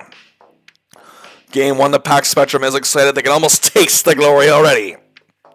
But the Sabres defense has given our hero and his fellow stars quite a rough time. And Desjardins is making the saves when he needs to, and Perron is playing sensational for the Flyers. So it remains scoreless after 2 periods. Barber finally opened the scoring early in the 3rd, and then on a power play, Clarke, yes, Bledin, yes, Lansbury scores, oh yes, 2-0 Flyers. Martin got the Sabres in the game, cutting the lead to 2-1, but just 34 seconds later on the power play, Bobby is all by himself. He shoots and scores. Beautiful goal. The Spectrum's roof's about to blow off. And with 58 seconds to play, Clarke gets it to Barber, who puts it in the empty net, a 3-point night for our hero. Starting off the series right, 4-1 win, the Flyers take the first game. Game 2, and it's a very defensive game as both teams' blue lines and checkers are on point. It's a scoreless first period. And near the midway point of the second period, Lansbury begins a play that gets to Clarke, who sets up Reggie. Flyers lead 1-0 after 2. The Sabres tie it early in the 3rd, but on a power play, McLeish sees Barber, saw, and Clarke conquers. 2-1 Flyers. They'd hold on to the win. Another big night for our hero. He's been a machine in these 2 games. May 20th, 1975, the infamous Fog Game, Game 3 in Buffalo. Sabres fans are excited, and it's hot. Literally, so hot in this dank arena that heavy fog started lifting off the ice. Either way, the Flyers looked great early and led 3-2 after 1 period, and stoppages in play resulted in players skating around trying to lift the fog, and were rink attendances using bed sheets to try to clear it. There was even a bat flying around the ice surface, which Sabres forward Jim Lawrence killed with a stick eventually. Well, the second period went on, and Desjardins was done, and Crozier was in net for the Sabres. And the Flyers led 4-3 after 2. But the Sabres tied at midway through the 3rd, as our hero in the game just couldn't solve Crozier, and we're off to OT. Well, as time is winding down with 131 left in OT, René Robert gets the Sabres into this series. Apparently due to the fog, he actually didn't see it go in at first, and only knew because the fans who had a better view from high up cheered. Clarke did not play a good game here. Game 4, nowhere near as foggy as the last game, but still very warm in the arena, and the Sabres fans are indeed excited. Bobby can't get anything going again in this one. Neither can the Flyers as a whole, it seems. They would lose 4-2 as the French Connection was firing on all cylinders. The series is now tied 2-2. Game 5, we shift back to the Spectrum, and the Flyers wake up. Bobby is in Perreault's face quite a bit, and getting to him in the faceoff circle, and the hammer Dave Schultz and Terry Crisp are the big heroes in this one. The Flyers win 5-1. They lead the series 3-2, and they completely shut down the French Connection in this one. 1 win away from another title. Game 6, the Sabres and the fans of the Odd are not scared, and neither are the Sabres themselves as they start Crozier in this game. And it's a battle of the goalies. Crozier and Perron are putting on a clinic. Clarke, however, is doing his job defensively against Perreault. But the Sabres, in turn, led by Luce, is doing the same to Clarke. It's scoreless after 2 periods. 11 seconds into the third, however, Bob Kelly scores. The game is still tight, and the Flyers are trying to put it away. The Sabres are desperately looking for that equalizer, but Perron is a wall. And with 2:47 left, Bill Clement scores his only goal of the playoffs and perhaps the most important goal of his career. 2-0 Flyers. The clock winds down again. 1 minute to play. The Flyers are keeping control of the puck. The Sabres are still desperately fighting. 30 seconds. This is it. Another dream come true. 10 seconds. It's all over, but the Buffalo fans crying. 5, 4, 3, 2, 1. And the Flyers are back-to-back Stanley Cup champions. Bobby Clarke can now call himself a 2-time champion. He is leading the Flyers to dynasty levels. He accepts the Stanley Cup on behalf of his teammates, but he gets back-to-back playoff MVP goalie Bernie Perron to lift it with him. What a huge moment. Clarke was amazing in games 1 and 2, with totaling 2 goals, 3 assists for 5 points. He would go pointless in the next 4 games and have rough outings in Buffalo for games 3 and 4, but was a hustler out there for Philly in games 5 and 6. And again, helped put Perreault in his place, who only had 2 points. Clarke wasn't even 0 in the series, but above all else was the leader his team needed. And now he gets his 2nd championship ring because of it.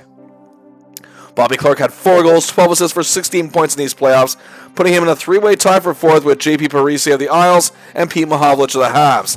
This is the exact same point total he garnered last year. McLeish again led the Flyers in scoring, while Barber's 15 points also made the top 10.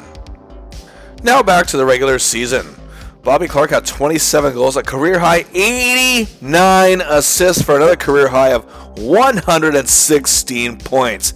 This new dominant line of Clarke, Barber, and McLeish did some serious damage to the opposition. Clarke with Leach was the standout, however. Not only was Leach one of 3 players to set up Bobby for 10 goals, Bobby set him up, get this, for 33 goals. It's literally more than a third of Clarke's assists going to the rifle, and that was all but 12 of the 45 goals Reggie scored. Oh, unbelievable. They also collaborated on 13 assists, and together they teamed up for 56 goals! But of course, we can't forget about the man on the left, Billy Barber. He also set up Bobby 10 times. They collaborated for 13 assists as well, and overall teamed up for a huge 38 goals. In special situations such as the power play others, Rick McLeish would often be shifted with Clarke, and they teamed up for 25 goals themselves. Clarke also had good chemistry with Lonsbury and was on point with his defensemen, especially Bladden on the power play, of course, and great chemistry with DuPont as well as the Watsons, and they all stepped up in Barry Ashby's absence. What a season. Again, Clarke played in all 80 games. Clarke's 116 points was amazing, but the league's scoring dramatically increased overall, and he actually finished 6th in the league. But regardless, it's his 4th straight season in the top 10. And when out of the 5 that finished ahead of you, 4 Hall of Famers, that's nothing to shake a stick at. And again, still, being just one of 7 players to finish with 100 points is incredible. But Clarke had something better to be proud of. His 89 assists were tied with Bobby Orr for the league lead. But making it even more impressive is that Bobby Clarke set an NHL record for assists in a season by a centerman, truly making this a career year. But wait, there's more. His massive plus 79 was just one shy of Bobby Orr's plus 80. Clarke finishes 2nd and for the first time finishes in the top 10 in plus minus, which he's always done well at. But this, of course, is a huge reflection of his two-way play, both offensive and defensively. And after 2 years straight of being named a second-team All-Star, Bobby Clarke garners his first-team All-Star selection, taking the center position, ending the 6-year streak of Phil Esposito. Joining him here is teammate Bernie Perron, his 2nd consecutive selection, and another huge feat for our hero. But is there anything else?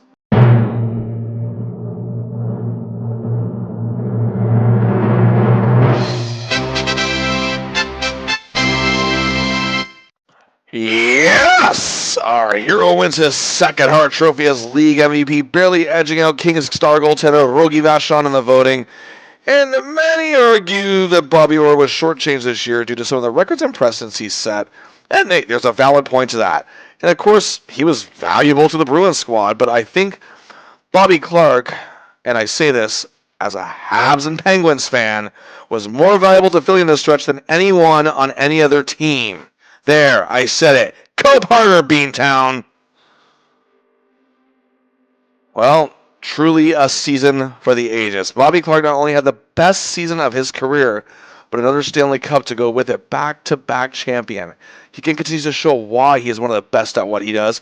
He has literally grown the Flyers from just another expansion team to a near dynasty. He himself has grown to a diverse, multi-purpose playmaking centerman who has perfected that game for himself that his teammates benefit from and makes them better as a whole and turn them into winners.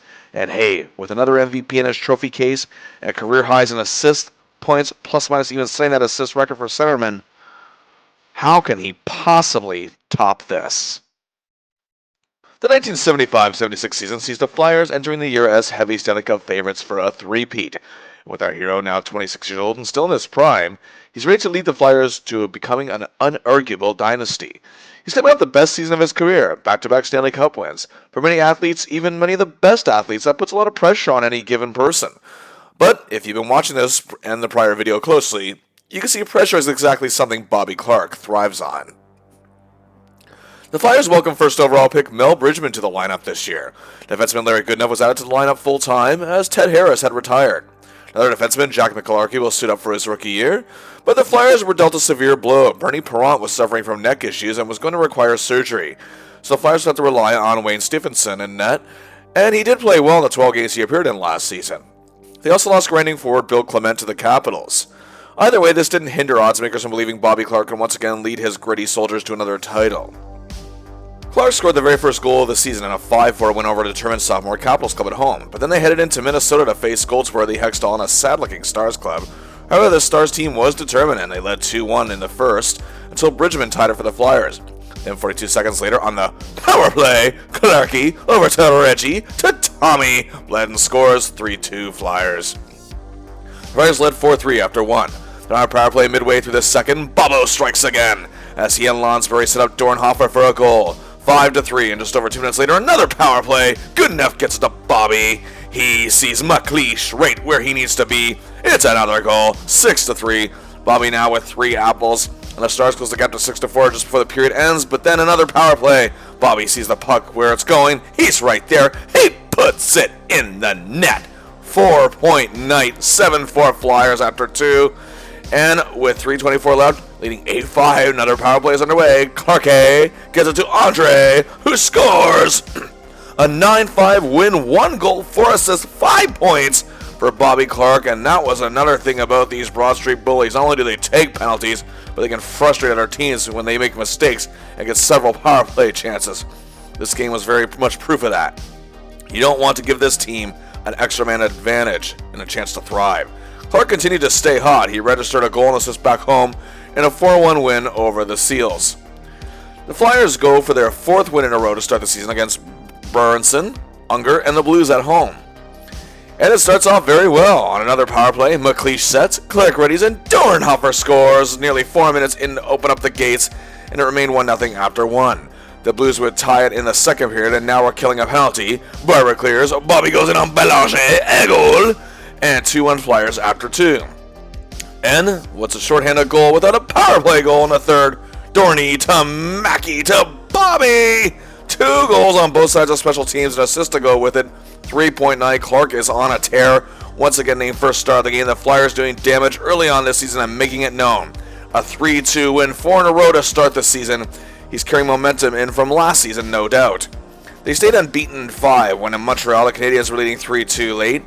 But with 4:22 left in the period, on the power play, Bobby and Ricky sets up Gary to tie the game and get the point. Then it was an assist each to Lonsbury and Barber in a 4-1 win over a pathetic Dead Thing Red Wings team. The streak came to an end and Bobby went pointless against an ever-growing New York Islanders club. He had an assist as the Flyers blew a 4-0 lead to tie LaRouche, Apps, and the Penguins. But Bobby wasn't going to dwell, as the Flyers head into the Big Apple at MSG to face Rattel Park and the Rangers. The game was tied 1-1 in the second period, but then Bobby got the puck, which he always fights to obtain, out to DuPont, and anchors a rush. And then Bobby goes in on goal with Billy. It's 5-2. Nearly 4 minutes later. Uh-oh. Reggie. Yep. Billy. Bobby. Oh, hell yeah. It's 6-2 Flyers. Then 46 seconds later. Uh-oh. Reggie. Yep, again. Bobby. And Billy. Yep, they get the goal. Oh, hell yeah.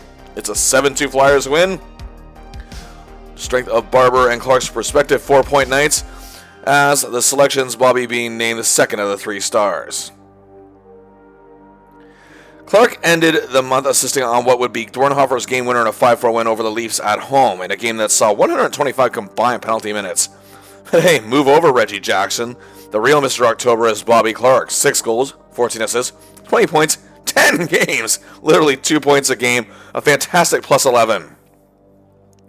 He started November right with a trio of big games, first a goal and a helper in an 8-1 win and thrashing of the Bruins, a goal and 2 assists for 3 points over the Scouts in a 10-0 win, then scored 2 goals in a tie with the Hawks with a shorthander and a power play marker. These first 3 November games were actually the second half of a 6-game point streak, 6 goals, 7 assists for 13 points and a great +9. After going pointless in a 1-1 tie with the Kings, he followed that on November 8th against the Red Hot Isles. He had a goal and an assist in a loss, but he bounced back with another goal and a helper in a win over the Penguins, then an assist in a win in a Stanley Cup rematch with a still very hot Sabres team.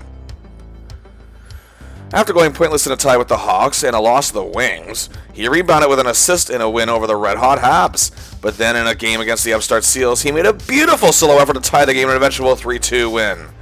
Then a goal and an assist over a struggling Rangers squad who now had Phil Esposito on their team in a 4-2 win. Then 2 assists in a dominant win over the Flames. He finished the month going pointless in a tie with the growing Leafs club, then notched an assist in a win over Vancouver on the 30th.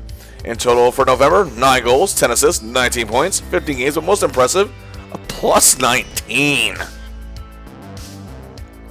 He looked sharp again in December, 2 goals, 12 assists for 14 points in 11 games, with a win over a very good Kings squad, which now featured Marcel Dion. And after notching yet another assist in a win over the Hawks, then in a game over the sucky sophomore Caps, who took a 1-0 lead when former Flyer Bill Clement opened the scoring, but Bobby set up Billy to tie the game and the Caps stunned the Flyers, taking a 4-2 lead in the second, but Bobo scores a power play marker, then helps Billy set up Reggie to tie the game at 4-4. Then in the third period, tied 5-5, Clarke made a gorgeous setup to Barber to give them a 6-5 lead en route to a 7-5 win. Then it was 2 assists the next game and an 8-3 dominance over the Blues. The next game, he scored a clutch late-game goal, tying the Flames 2-2, after former teammate Bill Fleck gave them the lead. After a loss to Boston on December 30th, Clarke began another hot streak, but it began with an assist after they were thumped by the Islanders. The Flyers rebounded, and Clarke had a helper to Tom Bladden power play goal, plus 14 penalty minutes in a win over the Kansas City Scouts on New Year's Day. 2 days later, what a game! In Pittsburgh, clears out the puck to set up Barber for a shorthanded marker. Later, he and Barber set up Reggie for a power play marker. Then Bobby and Reggie set up Billy for an even strength goal. 3 assists, 3 different ways, 8-4 win. Bobby then helped the Flyers get revenge on the Islanders with a 2-goal night, first to tie the game, then the empty netter insurance marker to give them a 5-3 win. And then he had 2 assists over the Leafs in Toronto, then a huge game in a 6-4 win over the Kings, 2 goals and a helper. But there was a break in action coming up, but not the All-Star break. Super Series 76 hit the NHL after a massive success of the 1972 Summit Series, and also the recent Summit Series in 1974 featuring the WHA players also made some headlines. The craving for international hockey was growing in North America, and now the Soviet Wings and the Central Red Army came to the NHL for 4 games each. The Wings had down the Pens, got crushed by the Sabres 12-6, then put down by the Hawks, they put down the Hawks, easy for me to say, and barely skated by the Isles. But the Central Red Army were the real powerhouse. They dominated the Rangers, fought to a tie with the Habs in a game for the ages on New Year's Eve, and they had fairly easy work putting down the Bruins. But on January 11, 1976, the Red Army Club will step on the ice of the Spectrum and face the Flyers. And many players on this team our hero was very familiar with from the 72 series, most notably goaltender Vladislav Tretiak, and the man he took out with a two-hander, Valery Kharlamov, both still at the top of their game. This was supposed to be an exhibition of goodwill and sportsmanship, much like the 72 series, and owner Ed Snyder eventually said despite his tried hospitality, he just couldn't do it. after seeing those cold faces. Clarke, with the events of 3.5 years prior still in his mind, felt the same way, and he'd later say, quote, "I really hated those bastards." Early on, the Flyers controlled the tempo, but in an infamous moment, Ed Van Impe, who just came out of the penalty box, laid out Kharlamov with a hit. Soviet coaches were incensed, but referee Lloyd Gilmore felt the hit was clean. Soviet players left the ice and walked out of the game, where the late great Bob Cole, calling the game live on CBC, had this to say. They're going home. They're going home. Yeah, they're going home. Can you imagine? Denny, it's been a short afternoon. Oh, it's terrible. They're acting like a very frustrated hockey club, and I think they're displaying poor sportsmanship. Can you believe it, Dennis? I certainly can't believe it. I thought they'd have a little more pride and to play the game. In 72, in Moscow, we stayed, and we took it all. And in 74, and now, the Philadelphia Flyers roam around a little bit, and they're going home. 3.5 years later, still bitching about officiating, they take it to the next level, but after being assured they'd lose all the money they were supposed to be paid for this series, they of course returned to the ice. The Flyers dominated the Soviets, however, and had gotten in their heads and outshot them 49-13, but Tretiak was a beast in net. But be that as it may, the Flyers led 3-1 in the third period, and Clarke, from near the side of the net, saw wide open defenseman Larry Goodenough, who slapped it home to give the Flyers a 4-1 lead and eventual win, the only team to defeat the Red Army Club in this series. Coach Fred Shero called it one of the biggest highlights of his career and his life. The Flyers resumed play, and Clarke continued his hot streak, an assist each to Leach, Barber, and McLeish on the 15th against the Pens in a 4-1 win, then another 3-point and another humiliation of the Scouts, a goal and 2 helpers. On this 8-game streak, Clarke had 5 goals, 14 assists, 19 points, and a plus 13. However, after a loss to the Blackhawks, Clarke was injured, and this came at a time where he was about to be showcased in spectacular fashion. The 1976 NHL All-Star Game was at the Spectrum in Philly that year, and after appearing in 6 straight games, All-Star games that is, and being selected for a 7th, he would miss this one. Rick McLeish would take his place, playing in his first, Reggie Leach also playing in his first, Barber playing in his second straight, Jimmy Watson made it again, DuPont made it for the first time, as did goalie Wayne Stephenson. Would have been a great moment at the Spectrum, but alas it did not happen. He would also miss the first game back against the Flames, which the Flyers did win. Clarke, however, would return on the road in Montreal against the Habs in a huge game with a lot of attention, and the Flyers looked like they were going to put the Flying Frenchman in their place thanks to our hero, because literally 12 seconds in on the opening draw, he controlled the puck coming on goal with Barber. Clarke passes it beautifully as Billy slaps it home, silencing the forearm early. And less than 3 minutes later, power play, Mac to Bob. He gets it past Dryden, and it's 2-0 after 1. But the Flyers would drop this game 5-3, but Bobby looked sharp in his comeback. But again, he was still battling issues. He would miss the next game against the Bruins, which the Flyers would lose 5-3. Saw limited ice time and an 8-4 loss to a hungry Flames team. He would then miss a 1-1 tie with the Sabres. And, well, also missed a game with the Stars, where the Flyers had to settle for another tie. And he missed 4 games now, as before this year he'd only missed 2 games in 6 seasons. But the ties against the Sabres and Stars, however, began something huge that nobody would really see at the time. And, well, our hero would not miss another game for the rest of the year. But in the 10 games Clarke played that month, 6 goals, 14 assists, 20 points again, literally 2 points a game, and an amazing plus 14.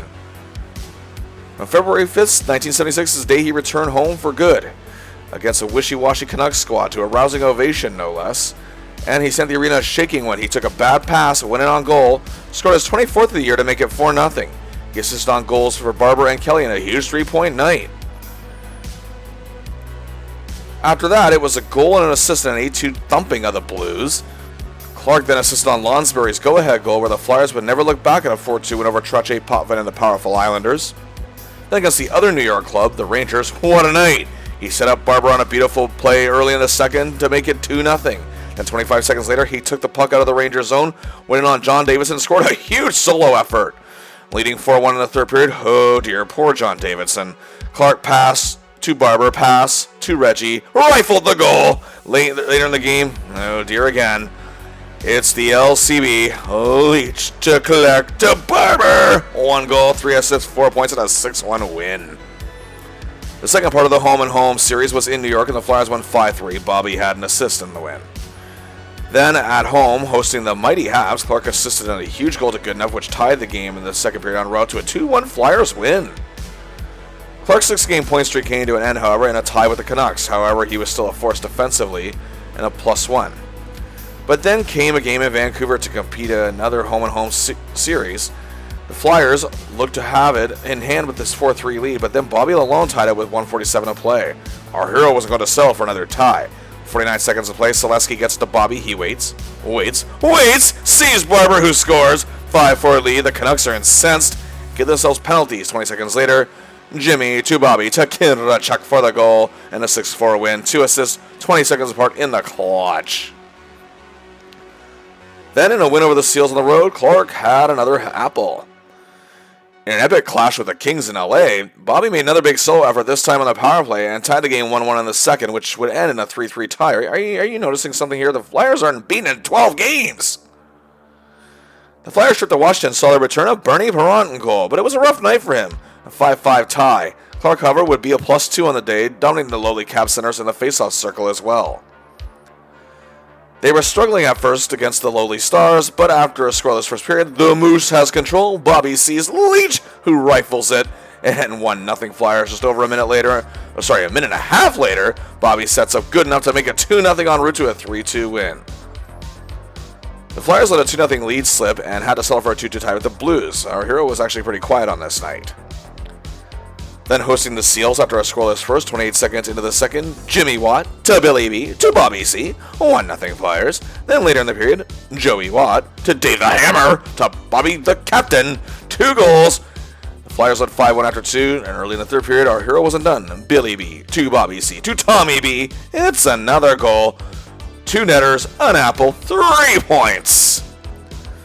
Then it was off to KC to make an example of the Scouts, to assist more for our hero in another 6-1 win. Then it was the Dead Thing Red Wings, 2 more assists in another 6-1 win. Then Bobby Clarke scores his 30th goal of the year, reaching the mark for the 4th time in his career in a 4-1 win at home against the Scouts. They stunned the French Connection line and the Sabres, dominating them 6-1. Clarke assisted on the first goal of the game and the last to bookend that day. He reaches 100 points for the 2nd straight year and 3rd of his career. And now the Flyers are unbeaten in 20 games.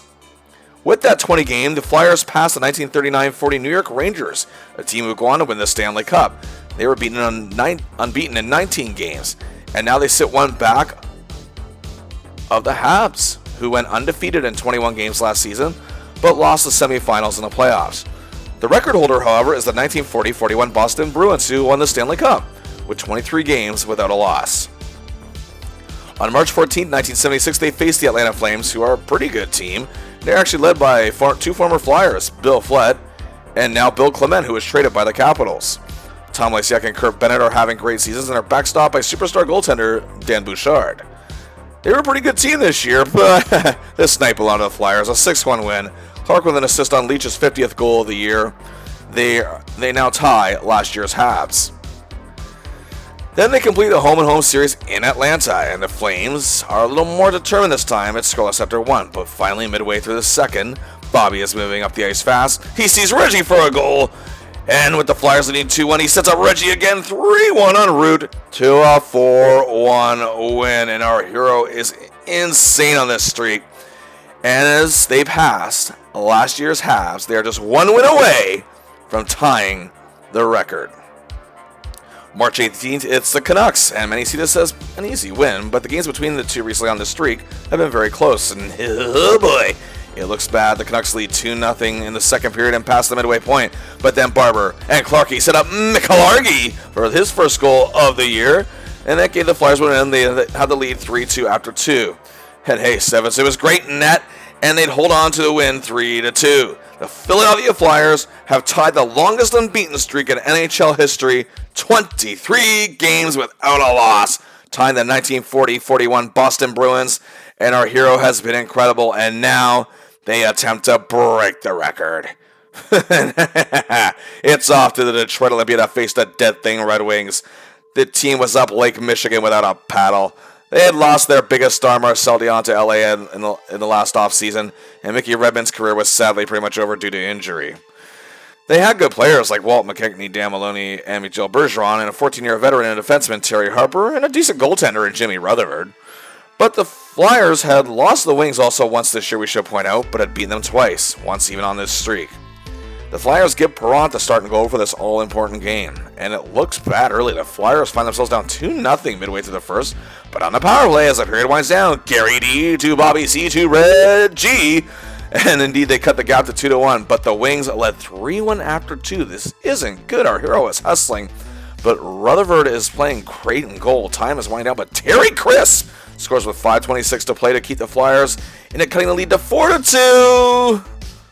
But it was not enough. The Flyers' hot streak comes to an end at 23 games. Hey, they may not have broken the record, but they still put themselves in the record books by tying the largest unbeaten streak in NHL history. And Bobby Clarke was simply brilliant on this role. 7 goals, 25 assists, 32 points in 21 games of the 23 streak that he played. And a truly incredible plus 33. He was containing top forwards like Espo, Dion, Lemaire, and Trottier. His defensive play this season has continued to evolve and get all the more better, but the Flyers didn't dwell on the loss. On a game that saw 162 combined penalty minutes, Bobby had 2 helpers and a 4-2 win over the Leafs, and he still himself was on a great streak himself, 10-game point streak. Then an assist and a tie with the Stars, then 1 and a win over the Rangers, then 2 assists and another tie with the Bruins, one of which was on Leach's game-tying goal. He then notched another assist and a loss to the Islanders. That brought the streak to 14 games. But then there was an April 1st battle with the Washington Capitals, who with 10 huge wins this season passed their mark of 8 last seasons. Congratulations, guys. Double digits. Anyways, they managed to tie the Flyers, however, during the 23-game unbeaten streak, so anything is possible. Nearly 4 minutes in, however, Bobby has the puck, and he arms it for the rifle, who launches it and scores. 105 later, power play. Clarke to Reggie to Billy. 2-0 Flyers. Leading 4-1 in the first still. Clarke from the side sets up Bladden, who makes it 5-1 after 1. 3 apples for our boy, and it's 6-1 after 2. 49 seconds, however, into the third. Oh, poor Ron Lowe. Bobby to Reggie to Billy. 7-1 Flyers, and leading 9-1. Power play. Kendrachuk sees Bobby in where he's going to be, puts the puck perfectly where it needs to be. Then Bobby proceeds to put it in on goal for Barber. 10-1 Flyers. Well, an 11-2 win, 5 assists for Bobby Clarke. And the LCB line sweeps the 3 stars once again. Barber with the hat trick, Leach with 5 points as well. With the playoffs approaching, many wonder if this team can even be stopped. He notched an assist in a win over the Sabres, which brought his streak to 16 games, dating back to the unbeaten streak itself. 3 goals, 25 assists, 28 points, a plus 16 on this point streak. The streak, however, came to an end during the final game of the season in a loss to the New York Rangers. The Flyers once again had their best year in their history. 51 wins, just 13 losses, and 16 ties for 118 points, winning their division 17 points up on the second place Islanders. However, they pose a whole new threat, but either way, once again, it's playoff time. And awaiting Clarke and the Flyers is a rematch from last season, the Toronto Maple Leafs. These, however, have made some improvements over the last season, despite a lack of special teams still. They finished 34, 31, and 15 for 83 points. They were still coached by Red Kelly and run by Jim Gregory, but the fact that this club was having any success at all was nothing short of a miracle due to the ongoing presence and antics of team owner Harold Ballard. Keon and Ellis were now gone, but the team still persevered with new young stars. To get here, the Leafs eliminated the Penguins in a best-of-3 series 2-1. The Leafs never beat the Flyers this year, as Philly went 3-0-1 in the 4 games they played.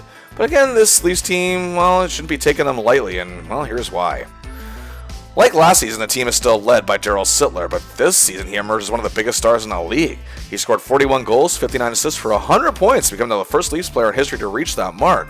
But what was more impressive is what he did on February 7, 1976 in a game against the Boston Bruins.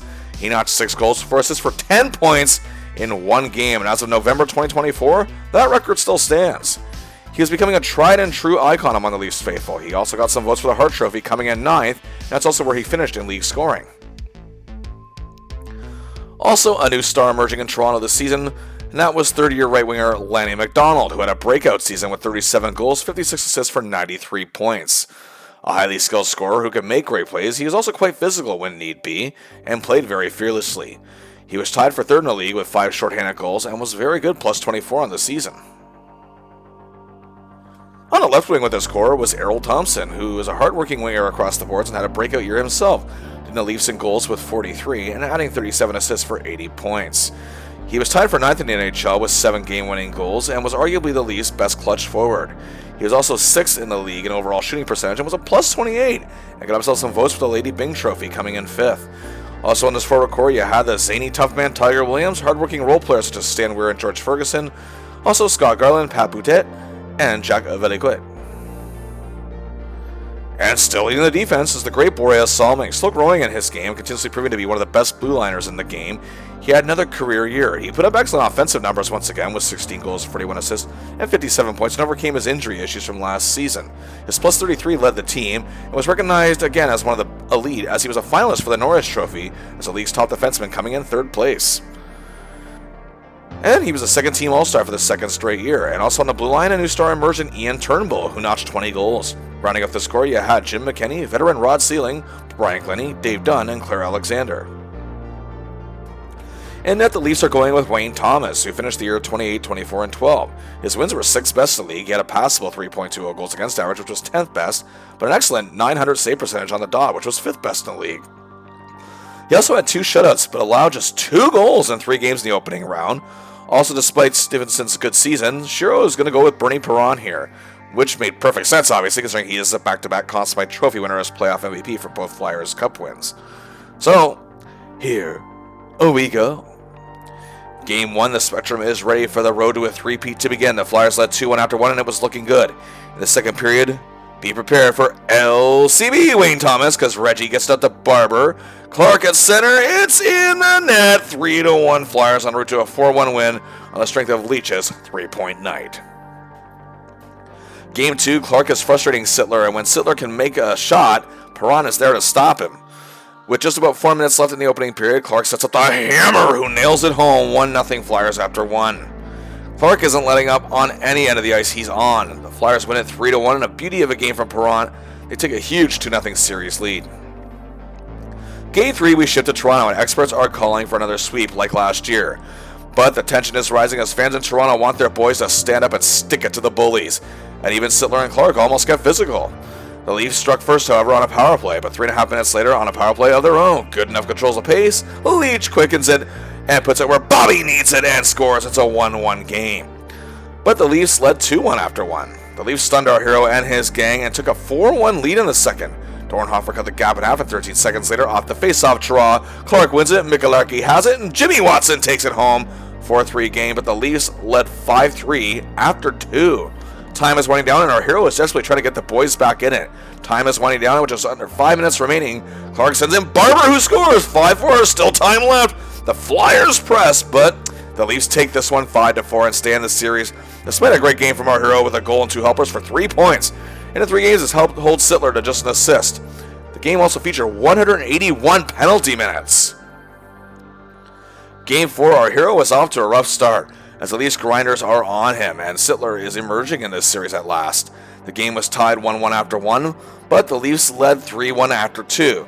Leach got the Flyers back to within a goal, but the Leafs took this one 4-3. Well, Clarke played well enough here, but was unable to make any significant plays towards goal. To the shock of many, the series is tied 2-2.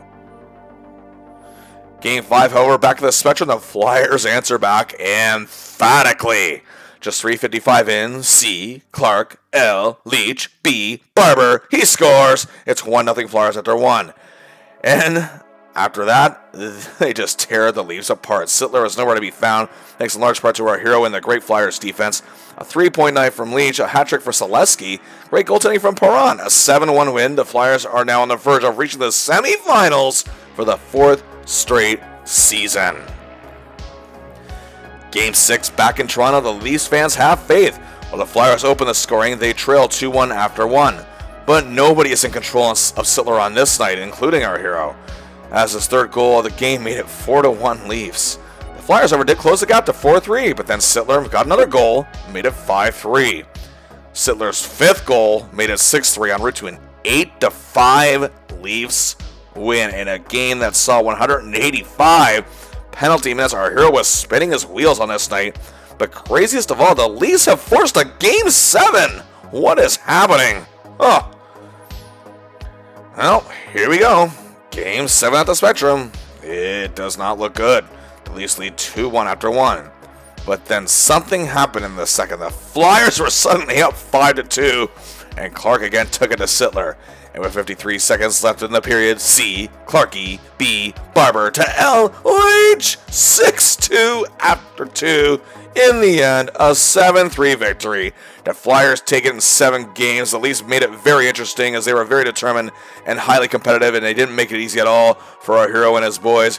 Clarke was excellent in this series. 2 goals, 5 assists for 7 points. And despite a rough Game 6, he never really played bad in this series. And he was also an incredible +6. Outside of Game 6, he was not letting Sittler get much going. But that does not get talked about enough, as Sittler's game is still talked about a lot. But rest assured, Clarke had his number in all but 1 or 2 games. So now, the Flyers are off to their 4th straight semi-final. And it does not look any easier, as standing in their way were the big bad Bruins, who just 2 years prior, the Flyers defeated to win the Stanley Cup. But there's been some pretty big changes since then.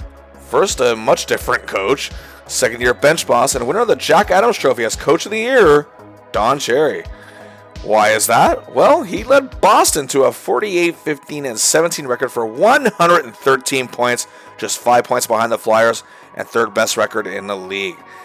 They also didn't have Bobby Orr. He only played 10 games all year due to severe knee issues, and actually his time with Boston was done completely after this season.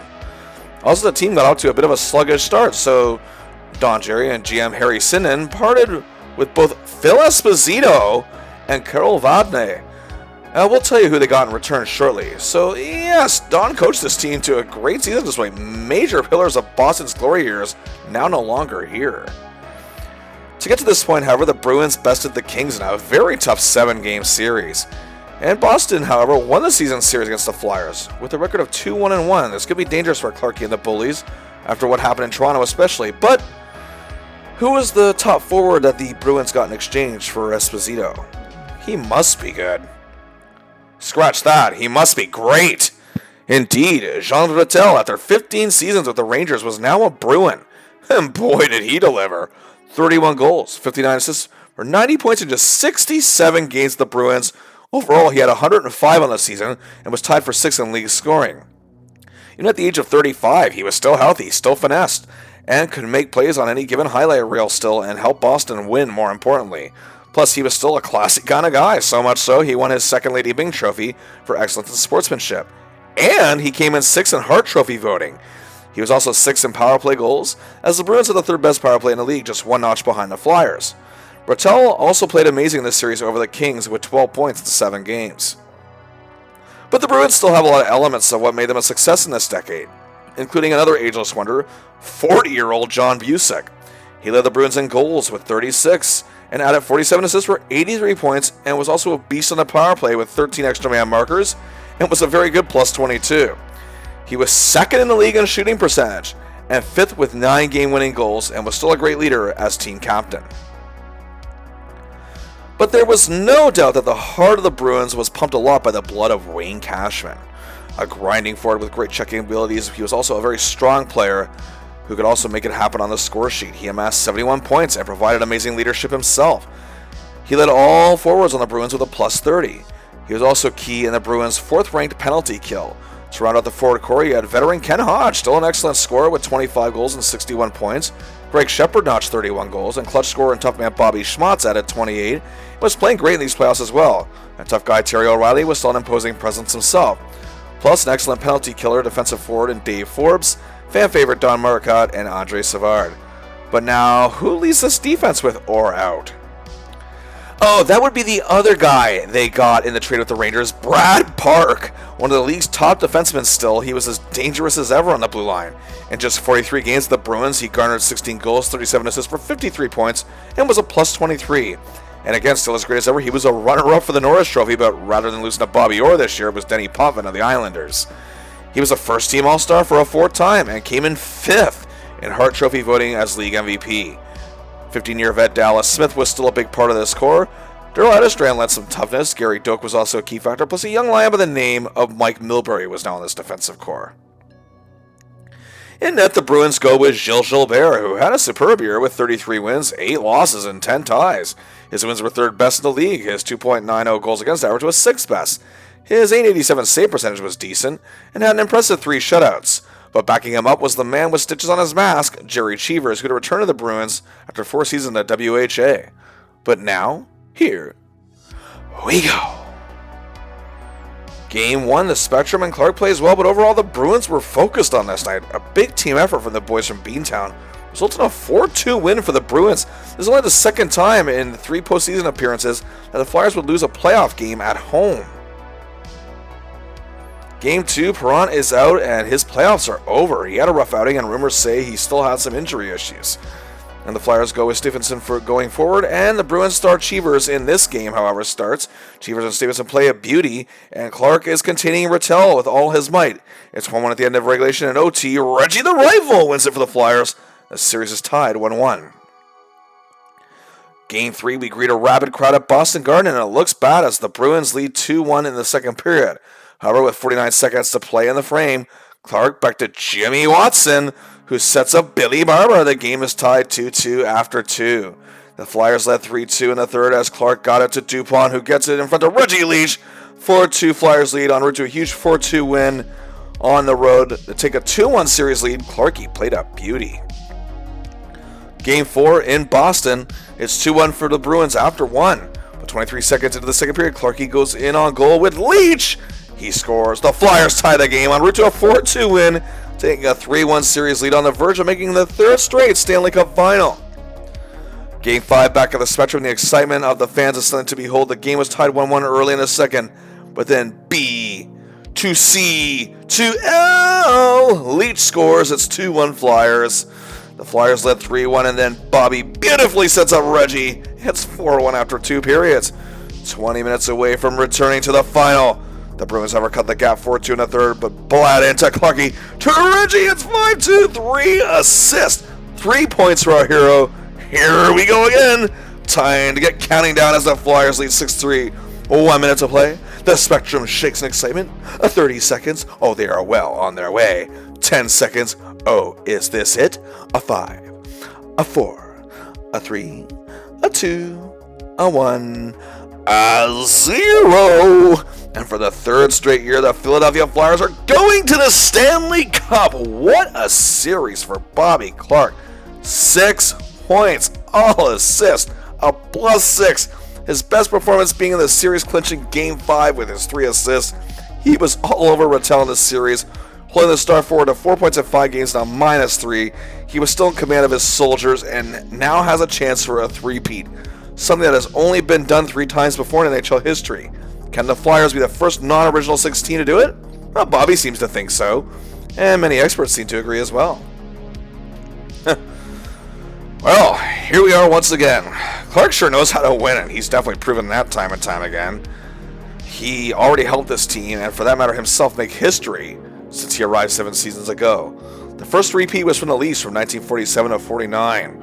The Canadiens did it with 5 in a row from 1956 to 60, and the Leafs did it again from 62 to 64. The Flyers are hoping to be the first expansion team to make this kind of history. Clarke is determined to make it happen. But it definitely will not be easy. Standing in their way is the one team that had a better record than the Flyers did all year, the Montreal Canadiens. They set an NHL record for wins with 58, going 58, 11, and 11. NHL record 127 points. The last time the Flyers lost a playoff series was to these Habs in 1973, who ended up winning the Cup. But of course, a lot changes in 3 years. And it's very important to note the Flyers had great success against the Habs this season, winning the season series with the 2-1-1 record. The Habs are headed up by the brilliant Scotty Bowman behind the bench and ran by perhaps the greatest and smartest GM of all time, and Sam Pollock. To get here, Montreal made relatively easy work of the Blackhawks in a sweep and took out the powerful Islanders in just 5 games. An excellent power play and even better penalty kill. This team was dangerous. And we start with the man known as the Flower, Guy Lafleur. One of the most exciting and dynamically skilled forwards of all time who excited crowds not just in Montreal, but pretty much everywhere he went. Won the Art Ross Trophy for the least scoring title, with 56 goals, 69 assists for 125 points, his first award as such. He was also awarded the Pearson Trophy as an NHLPA choice for MVP. He was a finalist for both the Hart Trophy as league MVP and the Lady Byng coming in third for both. He was a first-team All-Star for a second time. His plus 67 was sixth best in the league, third in even strength goals, tied for second with 18 power play goals, and was tied for first with 12 game winners. The best year of his career to date. He was playing excellently in these playoffs. At center, a man who helped Giel on the way quite a bit in his career was Peter Mahovlich, a superb setup man who knew how to find the right man to set up a goal for in any given attempt at any given moment. He had 34 goals, 71 assists for 105 points, and was tied for sixth in league scoring, and his 71 assists were second best. His plus 72 was tied for fourth best in the league, and he could take it to Clarke in the faceoff circle and is very much capable of that. That year, he was also MVP of the NHL All-Star Game, and also got himself some votes for the Hart Trophy.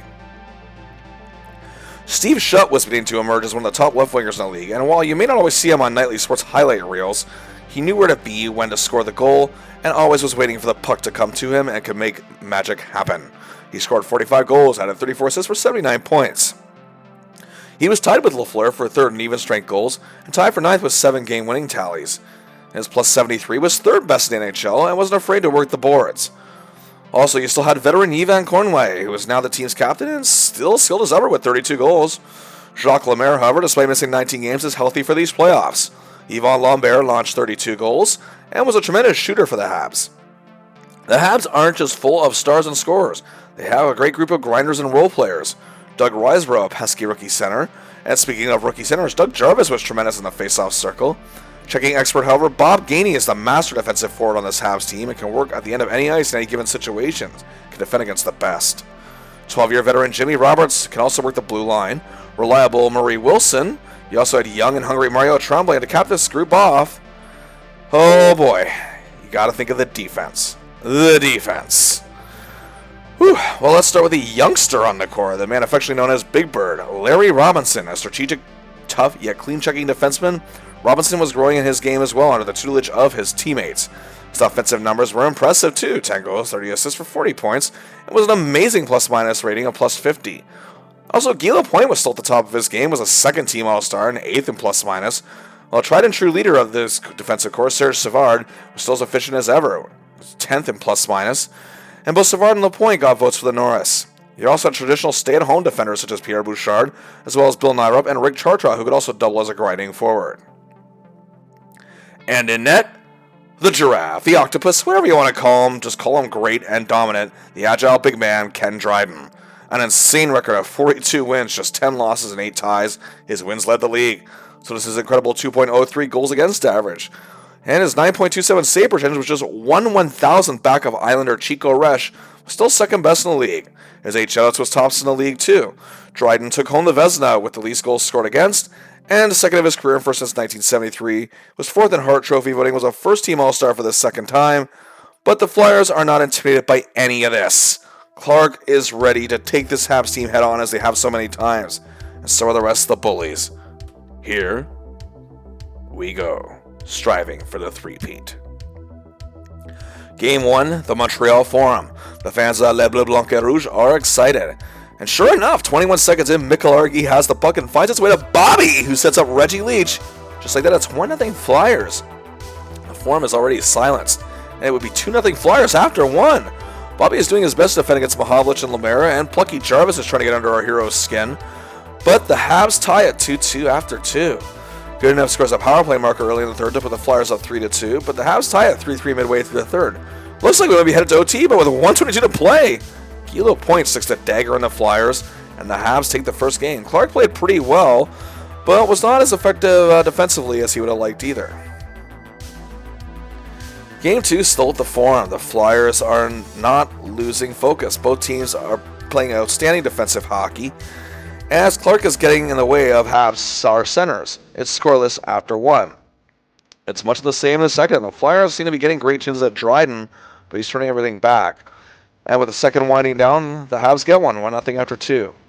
Habs take a 2-0 lead early in the third, but the Flyers are fighting back with 2:25 left. A hammer gives the Flyers some hope, cutting the lead to 2-1, but Montreal hangs on. Another decent game from Clarke, but the Flyers now trail the series 2-0. They haven't trailed any series 2-0 since 1971, and haven't trailed any series by 2 games at all since they lost the Habs in '73. Game 3 at the Spectrum. Fans still have faith, and so does Clarke and the Flyers. But it looks bad early as the Habs take an early 1-0 lead. But on a power play, good enough is in control. Gets to Bobby, who finds Reggie. It's a 1-1 game. Leach's second of the game, he had 2-1 Flyers after 1. The Habs, however, tied it in the second. It was 2-2 after 2. The Flyers are pressing, but the Habs defense makes it hard. Dryden is there to make stop when he needs to. And near the midway point of the period, the Habs score. It's 3-2. The Flyers are desperately trying for the equalizer, but time runs down. The Habs take a 3-0 series lead. Oh boy. The Flyers are not only on the verge of being swept and eliminated, they can lose the cup and a chance to make history. But what the Islanders did the year before was still fresh in the mind of a lot of hockey experts. So, here we go. Game 4. The fans are keeping the faith, and Clarke and his boys are not quitters. Just 40 seconds in, Leach scores. But the Habs took a 2-1 lead after 2 power play markers, but Barber gets another power play marker himself, waking up the Spectrum. It's 2-2 after 1. It's a tight-knit game, and our hero is showing for the heart he is known for. On a power play, Bobby C to Billy B, back to Andre D, who knocks it home. 3-2 Flyers lead. With 11 seconds to play in the period, the Habs tie it. The third period is exciting. Everyone on both teams is fighting to take the lead. And with 5:42 left, the Habs go up 4-3. And 58 seconds later, they go up 5-3. The Flyers still won't give up. Our hero is doing everything he can to try and save this season. But alas, the clock counts down. The Flyers lose 5-3 and are swept in the Stanley Cup Finals. Indeed, the dynasty has been derailed. Bobby didn't play bad in this series. His 3 assists and -1 may not look like a lot, but he was still ferocious out there, as always. This Habs team is just way too dominant. But the Flyers, despite being swept, were not exactly skated all over. Many Montreal players would later say that this was not an easy series to win. It's heartbreaking losing the Stanley Cup, anyone will tell you. Don't matter how many times you won, what's on Clarke's mind is that he didn't get Stanley Cup ring number 3. For the third straight year, Bobby Clarke amassed 16 playoff points, this time doing so in 16 games with 2 goals and 14 assists. He was tied for 4th in playoff scoring with Bruin Jean Rotel. His 14 assists was tied with Denny Potvin of the Islanders with a playoff lead. Reggie Leach led these playoffs with 24 points and his playoff record 19 goals, which he now shares with Yari Curry, who tied the mark in 1985, and they still share it as of 2024. Bridgman, Goodenough, and Barber also made the top 10 among scorers. And hey, Clarke was tied for 4th in these playoffs with a plus-minus rating of +11, tied with Larry Robinson of the Habs, only behind teammates Reggie Leach and Andre Dupont, who were both +14, and Habs defender Serge Savard, who led the whole thing with +15. So now let's go back to the regular season. A career year for Bobby. 30 goals, again with 89 assists for a career best 119 points. That ever-dangerous LCB line was in full force. Bill Barber assists on 14 of Bobby's goals, just one shy of half, and Bobby assists on 31 of Barber's goals, all but 19 of the 50 that Billy scored that year. Overall, they teamed up for 58 goals, one way or another. Meanwhile, Reggie Leach and Bobby teamed up for 42 goals total, including collaborating on 14 assists, as Bobby teamed up with 15 different players on assist collaborations. Clarke assisted on 24 of Reggie's 61 goals, which led the league, by the way. These guys are at a whole other level. Bobby seemed to have a lot going with Dornhofer as well on the power play, as working as a defenseman, especially Dupont, it seemed, worked a great deal. Bobby's career year of 119 points put him second best in the NHL league scoring, only 6 points back of Habs star Guy Lafleur, coming as close as ever to winning his first scoring title, but either way, this further truly emphasizes Clarke's progression as a player. This is his 5th straight season in the top 10.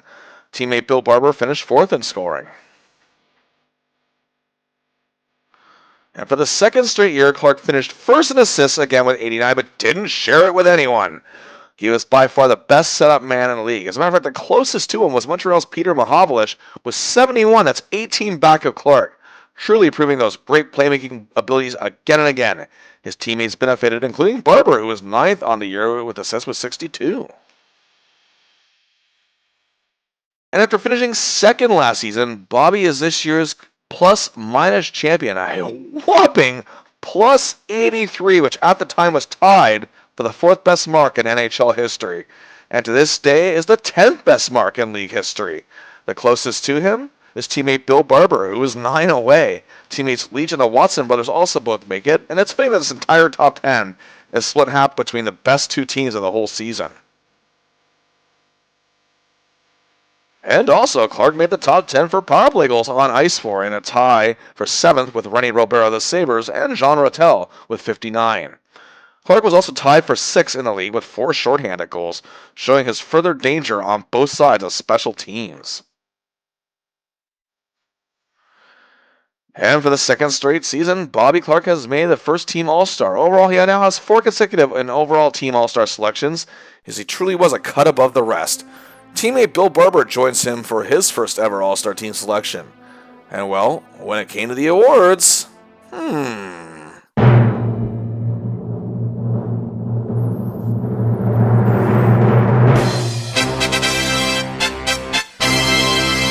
Yes! Bobby Clarke wins his second straight and third overall Hart Trophy as league MVP. It was no contest this year as he dominated the voting, leaving other finalists Denny Potvin and Guy Lafleur in the dust. He becomes just the 5th player in NHL history to accomplish this, joining Howie Morenz, Eddie Shore, Gordie Howe, and Bobby Orr, all of whom are Hall of Famers. Well, a career year for Bobby Clarke. Despite falling short of the three-peat, he still got his team to the finals for the 3rd straight season. And his MVP win may be the most deserved this year than any other he has won. He kept his team together in the loss of their mega-star goalie and some injuries to a few players. And he led the team to another superb season as his game continues to grow as the best playmaking center in the league with his 89 assists and career-high 119 points. Also, the highlights include he led the Flyers to beat Red Army in another important moment in international hockey history. His work on both the power play and penalty kill is just unbelievable no matter what side you look at. And of course, tying an NHL record for a 23-game unbeaten streak, remarkable. After 7 seasons, Bobby Clarke at the age of 27, so very much at the top of his game, and far from finished. But indeed, what is next for our hero? As this concludes part 2 of our look at the great career of Bobby Clarke. And part 3, we'll take a look as Clarke tries to bring his team back to the top, plus more international play at hand as we go through the rest of the 70s into the 1980s, and much more. Please like and share the video, subscribe to the channel, and until next time, I'll see ya!